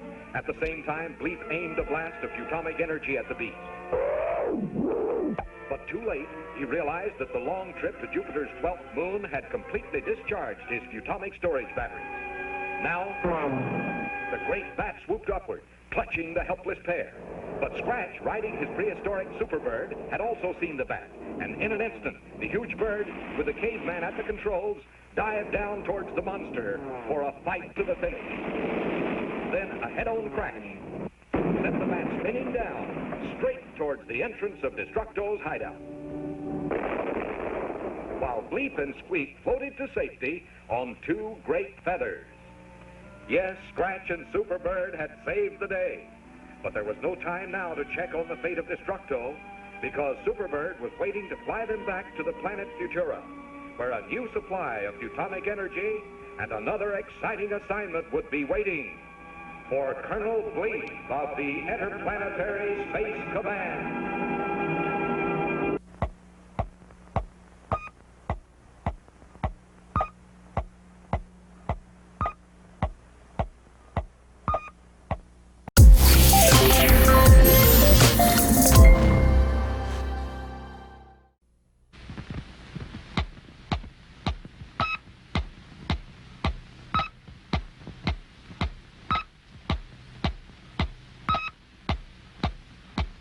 And now, stand by for adventure. 3, 2, 1. In the exciting story of Shadows of Suspicion. Bleep, Squeak, and Scratch spent many happy days at their home base on Earth, 00 Island. The Colonel kept busy with new experiments in his lab. Scratch spent many happy hours digging away in the garden, and Squeak played with his favorite toy, a little wooden puppet. Squeak loved this toy, perhaps because he himself was made of choice lumber. A block of delicate white pine for his head, and a board of sturdy oak for his body. Yes, little Squeak was really a wooden puppet, but few could have guessed that he was anything other than a real and very natural little boy. For he certainly was full of mischief like most real little boys, as his friends knew too well. Bleep still recalls the shock of dashing about for almost an hour, dodging what he believed to be flashing meteorites, only to discover later that little Squeak had slipped a handful of fireflies into the Colonel's helmet, just for fun. Another time, Bleep awoke from a sound sleep to find himself covered with green and yellow spots, a sure sign of Futurian frog pox. But little Squeak knew that the colorful dots on the spaceman's helmet were just dabs of paint, for the puppet had put them there himself, just for fun. But it was poor Scratch, the good-natured caveman who suffered most from this puppet trickery. More than once, his trusty wooden club had been nailed to the floor. And who can recall how many times a scrumptious coconut pie had a hidden balloon inside, just waiting for poor Scratch's knife or fork. Squeak's favorite prank, however, was making shadow pictures on the wall by holding his fingers in front of a bright candle. He would create the shadow of a wolf, then signal for help and Scratch would dash to the rescue, only to find the puppet rocking with laughter at his joke. The caveman had been fooled by Squeak's shadow pictures of a giant crab, a monstrous crocodile, and a ferocious ostrich. At last, Scratch had vowed never to be tricked again. Then, one day, it happened. Bleep had blasted off for a closer look at a storm cloud approaching the island. Scratch was inside his cave, carving a new wooden club, and Squeak was fishing in the brook by the waterfall. At the first raindrop, Squeak dashed for the nearby shelter of Scratch's cave. Now, no one had noticed that a giant tropical spider had just spun its huge web across the cave entrance, and poor Squeak ran smack into this deadly trap. Scratch looked towards the doorway to see the puppet snared in the giant web, but as he watched, the stormy sky outside made his poor struggling friend look like just another of Squeak's own shadow tricks. And Scratch returned to his club carving, determined not to be fooled again, and never dreaming that his little friend was really in trouble this time. Poor Squeak shook with terror as the giant spider appeared, ready to devour him. It would be all over in a flash. And it was, but the flash was from a powerful bolt of Bleep's atomic energy. Yes, the Colonel had returned just in time to save the puppet. And so a very frightened Squeak, now safe in the arms of his friends, promised faithfully never to call for help unless he was in honest-to-goodness real trouble. For now he knows that a foolish trick can sometimes cost a life.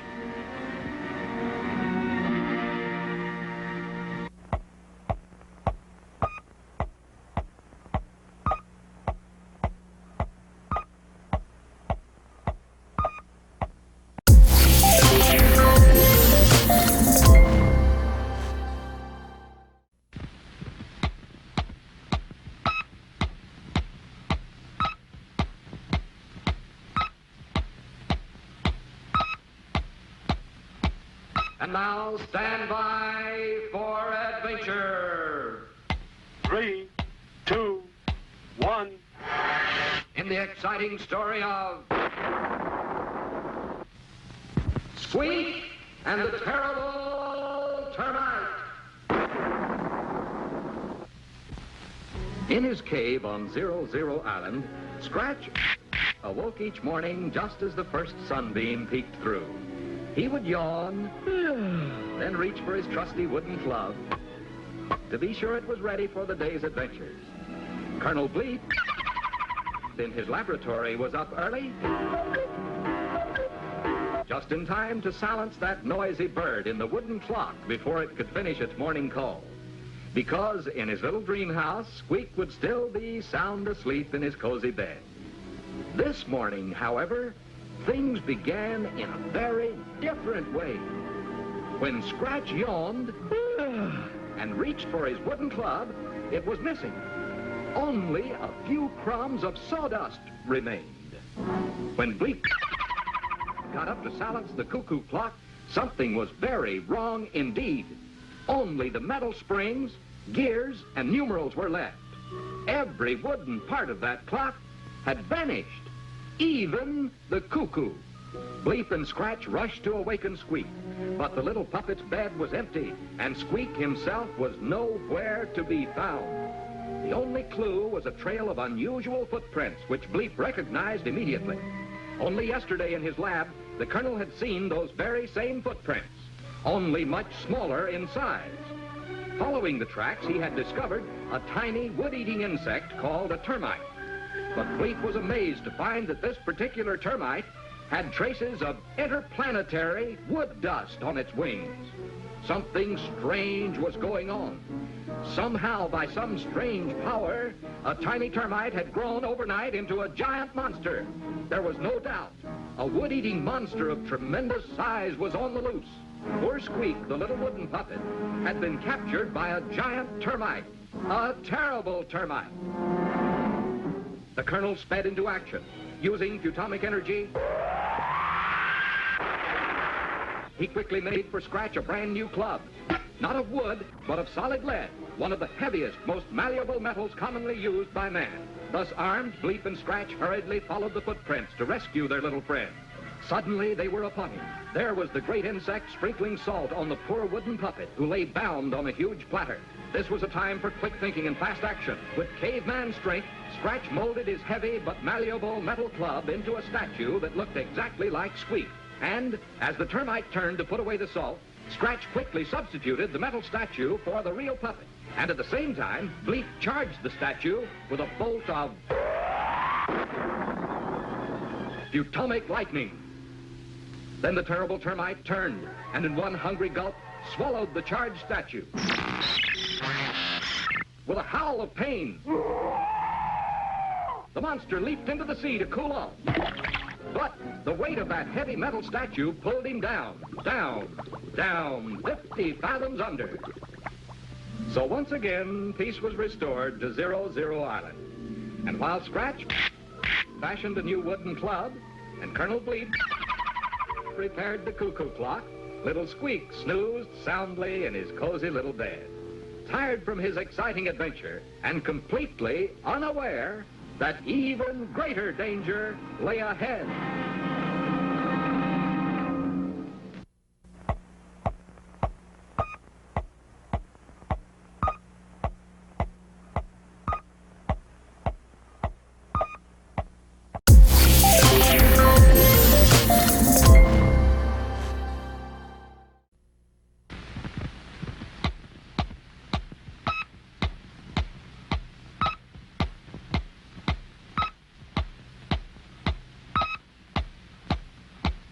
And now, stand by for adventure.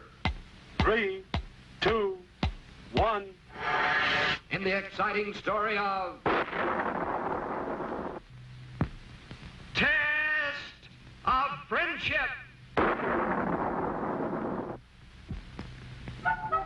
Ordinarily, Squeak the puppet and Scratch the caveman were the very best of friends. It was Scratch who had carved Squeak's favorite toy, a wonderful wooden hobby horse. And Squeak was forever surprising his caveman buddy with a scrumptious coconut pie. Together, as space deputies in Colonel Bleep's scooter squadron, they shared many thrilling adventures as they fought to maintain right and justice throughout the vast galaxies of the universe. Yes, Squeak and Scratch were more than just good friends. They were almost like brothers. Until today, like a bolt from the blue, the Daily Mail rocket arrived with a special delivery message from the Futurian High Command. A message which threatened to shatter forever this wonderful friendship. To Colonel Bleep, Commander, 00 Island. Squeak and Scratch are tied for award as Space Deputy of the Year. You must choose the winner by dawn tomorrow. Space Deputy of the Year.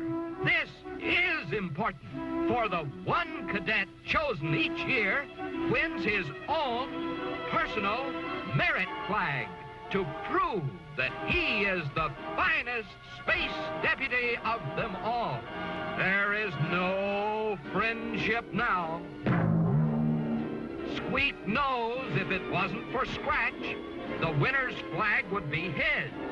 And the caveman knows only Squeak stands in the way of his victory. This is the showdown. There can be only one winner, and it's gonna be me. For the rest of the day, neither the puppet nor the caveman have one single word to say to one another. That night, little Squeak lay awake, recalling his many adventures of the past year. There was that time on Jupiter's 12th moon when he and Bleep were captured by Doctor Destructo's giant vampire bat. But wait, it was Scratch and his mighty super bird who saved them from a terrible fate. Oh, well, what about the time he was frozen in solid ice by the terrible ice demons of Saturn? Why, again, it was Scratch who came to the rescue with an army of marching penguins. And when Black Patch forced him to walk the plank, it was Scratch who routed the pirate band with a pilgrim blunderbuss. maybe Scratch is the one who deserves to win the merit flag after all. Meanwhile, in his darkened cave, Scratch is thinking of his year's adventures. Could he ever forget the time he was swallowed alive by a giant sea serpent? Say, come to think of it, it was little Squeak who was first to the rescue. And that day on the moon when the caveman slipped and fell from Destructo's giant observation tower. Who saved him then? Why, his puppet pal. And who could have shown more courage and valor than little Squeak when he faced the powerful Black Knight alone on the field of battle? It was hard to believe, but perhaps Squeak should be chosen Space Deputy of the Year. At dawn the next morning, Bleep found 2 letters under his door.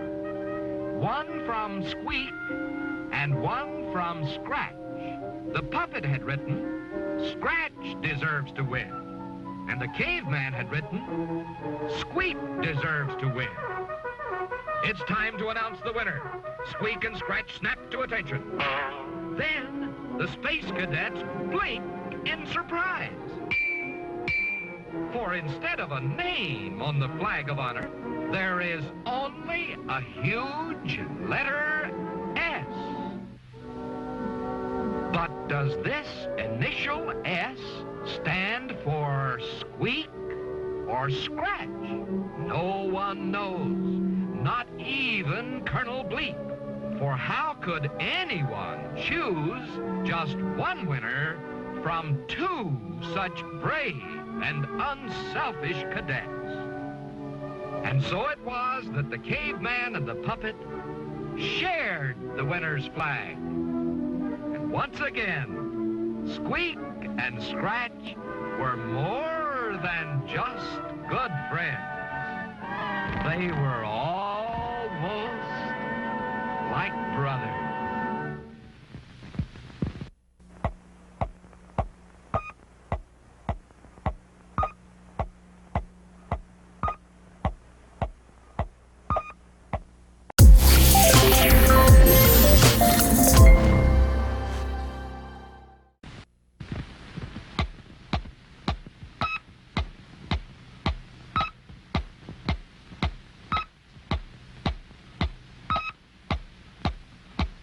And now stand by for adventure.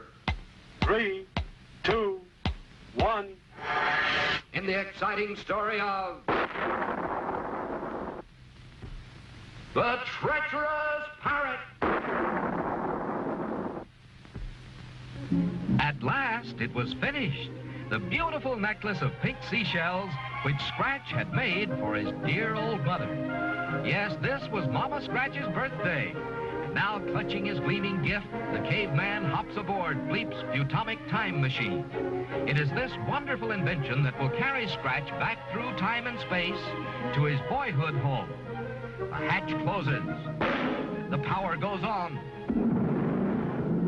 And away he goes. Back through the countless centuries he speeds to arrive in the time of the Stone Age. And there they are, Papa Scratch, just as handsome as ever, and Mama Scratch, looking even lovelier with her beautiful pink seashell necklace.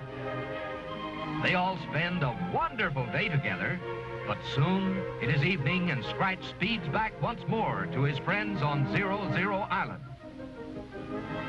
Unknown to the caveman, however, his every move has been carefully watched by Black Patch, the villainous one-eyed leader of the bloodthirsty space pirates. At last, Black Patch has learned the secret of Colonel Bleep's time machine, and now he has a plan to capture Colonel Bleep alive. And so, at the stroke of midnight, the hatch of the time machine closes again. Then almost as quickly as it vanished, it returns, carrying not 1 passenger, but 2. Bleep awoke with a start. There was trouble in the air. He could feel it. Then, sure enough, he found it. To Colonel Bleep, surrender to me at the top of the moon, or Mama Scratch dies at the hour of noon. Black Patch. Yes, it was true. Black Patch had kidnapped poor Mama Scratch, and only Bleep could save her.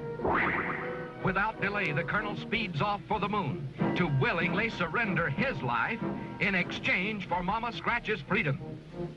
Minutes later, Squeek and Scratch also discovered the kidnapper's terrible note. But Scratch found something else the spaceman had missed. A trail of gleaming pink seashells. Seashells from Mama Scratch's birthday necklace. Somehow, Mama had managed to leave this clue for her faithful son to follow. And so, off they went in hot pursuit, tracking the seashell trail deep into the dense jungle. At that very moment, high on the moon, Bleep spotted the pirate band. Listening carefully, the Colonel learned this was a treacherous trap. The evil Black Patch had no intention of freeing Mama Scratch at all, even if Bleep does surrender. In fact, at this instant, Mama is back on 00 Island, staring into the muzzle of a powerful pirate cannon. At exactly noon, the scorching rays of the sun will ignite the cannon's fuse, and Mama's life will be lost in one blinding flash. Yes, at last Bleep knew the terrible truth. Back toward 00 Island he streaked. But was there still time? Good grief, it's already too late. The fuse of the cannon has burst into flame. But look up above. It's Squeek and Scratch. But what can they do? Only seconds remain.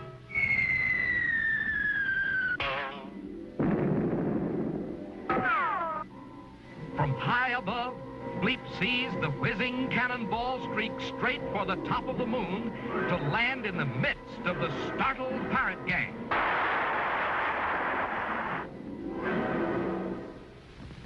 And so, Mama Scratch was saved. And you can bet she will never forget the day a birthday necklace of pink seashells and the courageous action of her boy and his friends saved her from a terrible fate.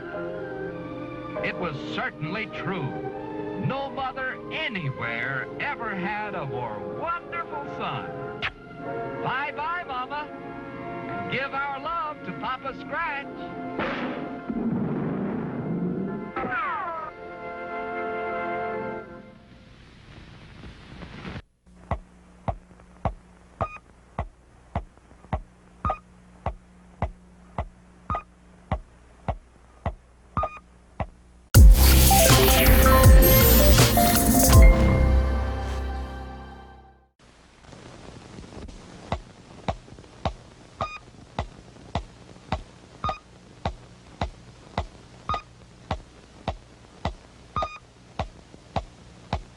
And now stand by for adventure.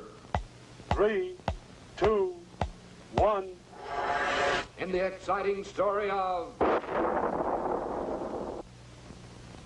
The Treacherous Trio.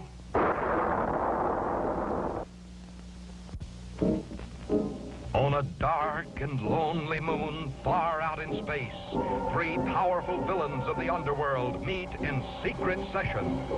Black Patch, the space pirate, the Black Knight of Pluto, and the sinister black robot have banded together in a fearsome alliance to plot the destruction of Colonel Bleep. Hear me out, mateys. There's but one way to dispose of this here Colonel, and that's for pirate treachery. Ho, ho, ho, ho, never! Only my superior battle skill can conquer the spaceman from Futura. Oh, idiots! Only an ingenious mechanical brain like my own can outwit the clever Bleep. A vast you blasted varmints. My scheme cannot fail. We attack at dawn. Hooray! Together we'll hoist the Jolly Roger over 00 Island. Hooray! Bleep and his deputies will be destroyed forever. Hooray! At daybreak, a formation of 3 deadly space subs streaks through the universe. Reaching planet Earth, they dive headlong into the briny deep to arrive unseen beneath the blue lagoon of 00 Island, headquarters for Colonel Bleep. Patiently, the space pirate scans the island through his powerful periscope until at last... Ahoy, mateys! There's little Squeak himself, victim number 1. Help! Help! What's that? Help! Help! Why, it's Scratch, stranded alone in the deepest part of the Blue Lagoon. In a flash, the puppet streaks to the aid of his helpless buddy. Stop, Squeak! It's a trap! That's not Scratch at all, only a dummy! Aha! It's too late. Squeak is the prisoner of the black robot. Stand fast, you lubbers. Here's victim number 2. Oh, no! Help! Help! This time, the caveman is tricked by the same deadly scheme. Now, Scratch is a prisoner of the Black Knight. Can nothing stop this terrible treachery? Ahoy, Colonel Bleep! Surrender to me, or Squeak and Scratch die at the count of 3. This is terrible. Bleep must surrender or Squeak and Scratch are done for. 1. The Colonel is desperate for a plan. A powerful blast of photonic energy would dispose of the villains, but the lives of his space deputies would also be lost. Hell! Time is running out. Only one chance remains. A triple-powered reverse frequency supercharged bolt of frigid plutonium 505 might do the trick. But can Bleep generate enough super energy in time? 3!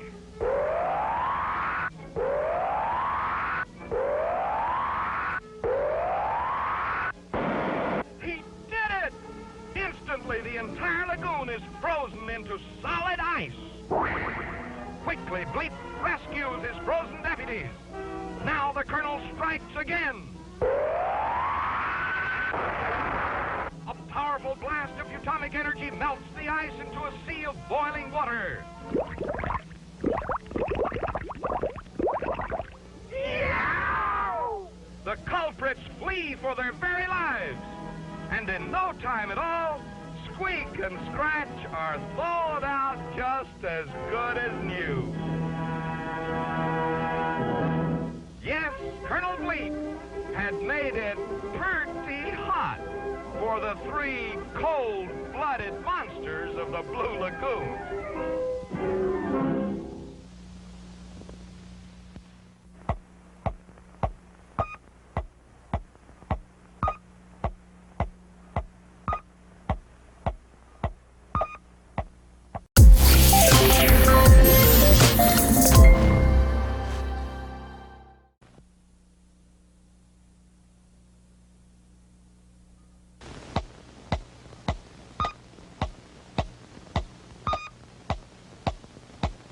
And now, stand by for adventure.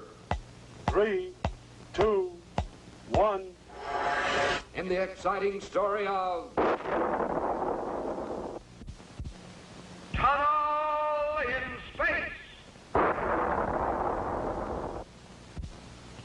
The Wonder Rocket Travel Lab speeds through space, past the red world of Mars, and into the belt of asteroids, gateway to the giant planet Jupiter.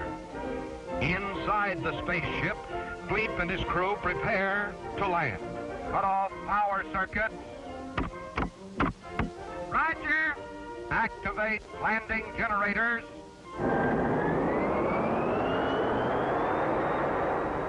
Roger. Set gyro governing dials.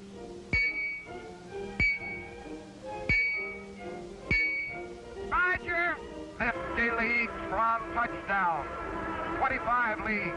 10, 5, 3, 2, 1. Touchdown. They've arrived. Jupiter welcomes you. Step aboard, please. Squeak and Scratch gaze in wonder as they speed to Space Command headquarters. Jupiter City is the busiest spaceport in the solar system. Rockets depart regularly for every point in the galaxy. Every point except one. No spacecraft can safely navigate the flaming meteor belt surrounding Septa, Jupiter's seventh moon. And so Colonel Bleep has arrived to supervise the construction of a gigantic space tunnel which will span this hazardous area. Through this protective tube, spaceships will travel in safety. No longer will the deadly shower of flaming meteors be a menace to space travel. Work on the project begins immediately. Under the Colonel's careful supervision, an expert crew of Jupiter robot engineers assemble the framework of the tunnel sections. According to plan, the travel app provides power to carry each section into proper position, while Squeak and Scratch guide its travel using their tiny space scooters like small pilot boats steering an ocean liner to port. At a given signal, release cable, the scooter pilots cut off their lines and dive for the safety of the tunnel for protection against the crashing meteors.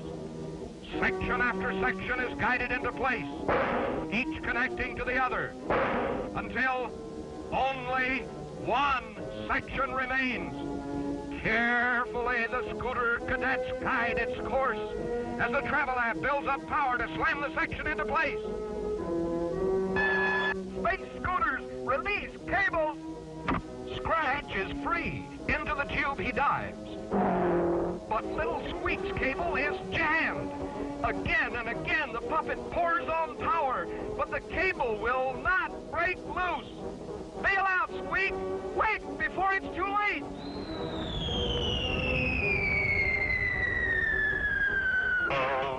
Run, fella, run! Here come the meteors!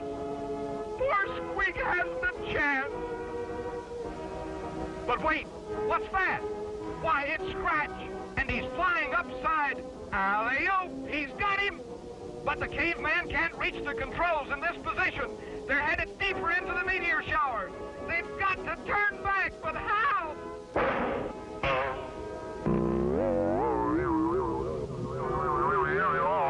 Look, Squeak's pants are caught. Sizzling Saturn, will the puppet's elastic arm cords hold? They did! Back they catapult at tremendous speed, safely out of the meteor storm.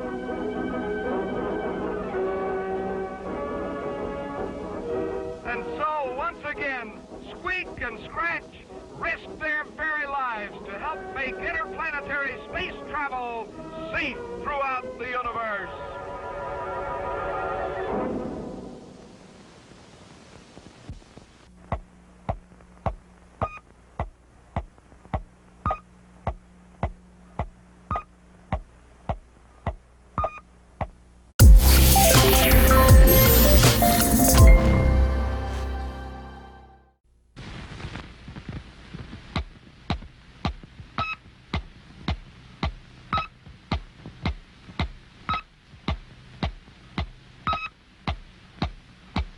And now, stand by for adventure. 3, 2, 1. In the exciting story of War in Robotland. This is wonderful 00 Island, Colonel Bleep's great headquarters here on Earth. Now, as twilight fades, the lights in Scratch's cave, Squeak's cozy cottage, and the Colonel's laboratory blink off for the night. Silently, the powerful radar scope scans the darkened skies, ready to signal the outbreak of trouble anywhere in space. There it is. Red alert! Red alert! Scramble! Colonel Bleep, Squeak, and Scratch are off again, for there is terrible trouble indeed on the distant planet Robotland. Here is a strange world of mechanical men, ruled by the master robot, Romex. From his closely guarded tower, Romex guides the movements of the robot workers below. In this giant factory, the mechanical men of Robotland skillfully build the great machines needed for the peaceful progress of the universe. But disguised as a friendly robot, the wicked Doctor Destructo has entered the guarded tower. He pulls the switch of the master machine, and instantly all work is stopped. Then, quickly, with a mysterious power of his own, the evil doctor starts the robots again, working faster than ever before. But now, instead of building machines for peace, the factories rapidly grind out a deadly fleet of powerful space tanks, which Destructo plans to use to conquer the universe. Arriving at last, Colonel Bleep quickly orders Squeak and Scratch to dash for cover on the ground below, while Bleep prepares to face Destructo's mighty armada alone. The power-mad doctor orders the attack.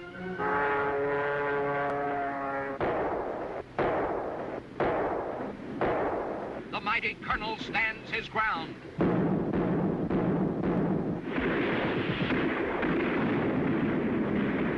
Now Destructo steps up the pace. A steady stream of the deadly robot weapons pours onto the firing line.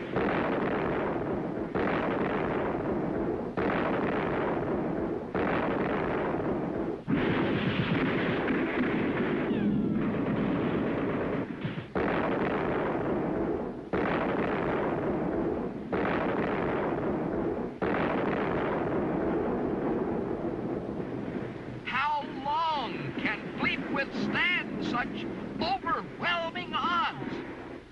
If only Squeak and Scratch could break through the solid steel tower walls and gain control of the master robot.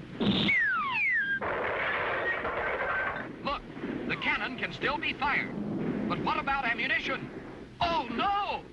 Scratch has volunteered to be a human cannonball. Ready, aim, fire!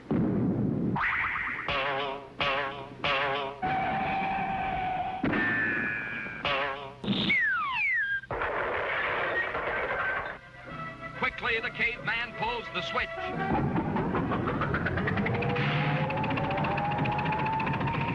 And the mighty Romex once again resumes command of Robotland. Destructo's power is broken. Now the deadly stream of robot weapons zeroes in on the fleeing villain.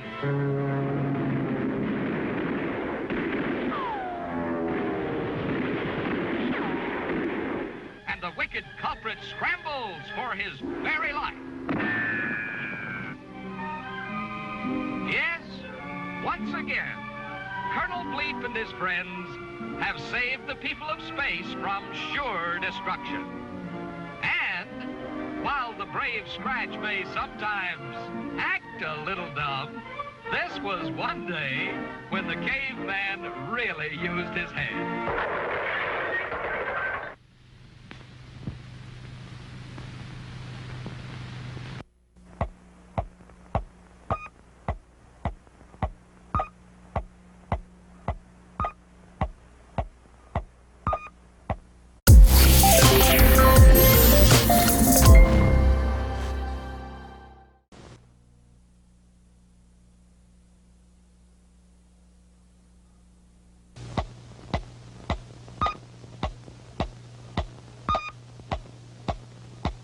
And now stand by for adventure. 3, 2, 1. In the exciting story of The Wicked Web.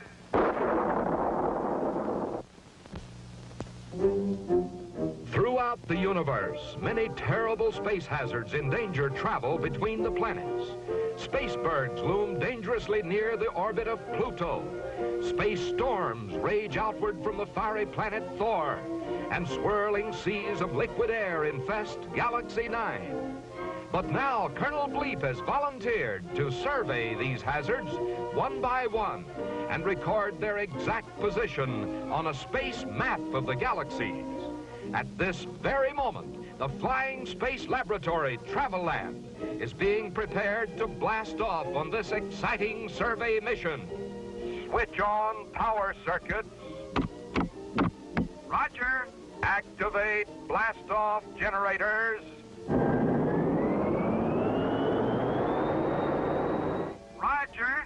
Set gyro governing dials.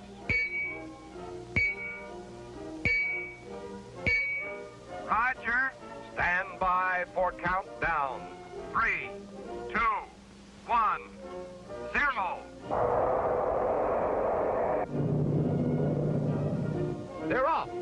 First stop, Pluto, to chart the position of the drifting Spaceberg belt. Ghostly graveyard of spaceships. As Bleep, Squeak, and Scratch near their destination, however, they're spotted by the Black Knight of Pluto. This wicked villain waits like an evil black shadow, watching each approaching spaceship, poised to pounce down like a hungry vulture, should a ship accidentally collide with a giant spaceberg. Such helpless crash victims are the Black Knight's usual prey. This time, however, he is not content to wait for an accident. Oh, no! The Spaceship Travel Lab is too great a prize to leave to chance. Quickly, he streaks ahead to prepare a deadly ambush. At lightning speed, he flits from Spaceberg to Spaceberg, spinning a monstrous web of invisible, electromagnetized wire. There can be no escape from this ingenious trap. Now, set for the kill, the Black Knight, like a greedy spider, is ready to pounce upon his unsuspecting victims. Meanwhile, in the lab rocket, Bleep and his crew are busy at their space survey instruments. One by one, the deadly spacebergs are spotted by the Futomic radar scope, measured and weighed by the Futomic seismoscope, then photographed and charted by the Futomic plotoscope. Progress is slow, for the Colonel must guide the Travel Lab with great care through the death traps of the Spaceberg belt. On and on they go, never dreaming that even greater danger lies ahead. Now the Black Knight blinks with excitement. In only seconds, Bleep's giant rocket will be his helpless victim. Closer and closer it comes. But wait, what's that mysterious pattern on Bleep's radar screen? It's an image of the Black Knight's terrible web. For although invisible to the eye, the metallic wire is clearly outlined on Bleep's super-sensitive radar scope.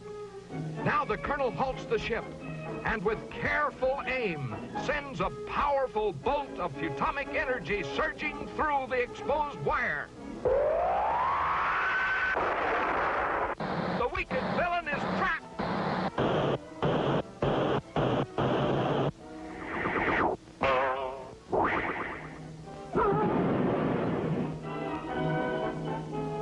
And so, thanks to the radar scope, our friends are saved, and the Black Knight is caught in his own trap. And best of all, Bleep's space map now shows a perfect travel lane right through the middle of the Spaceberg belt.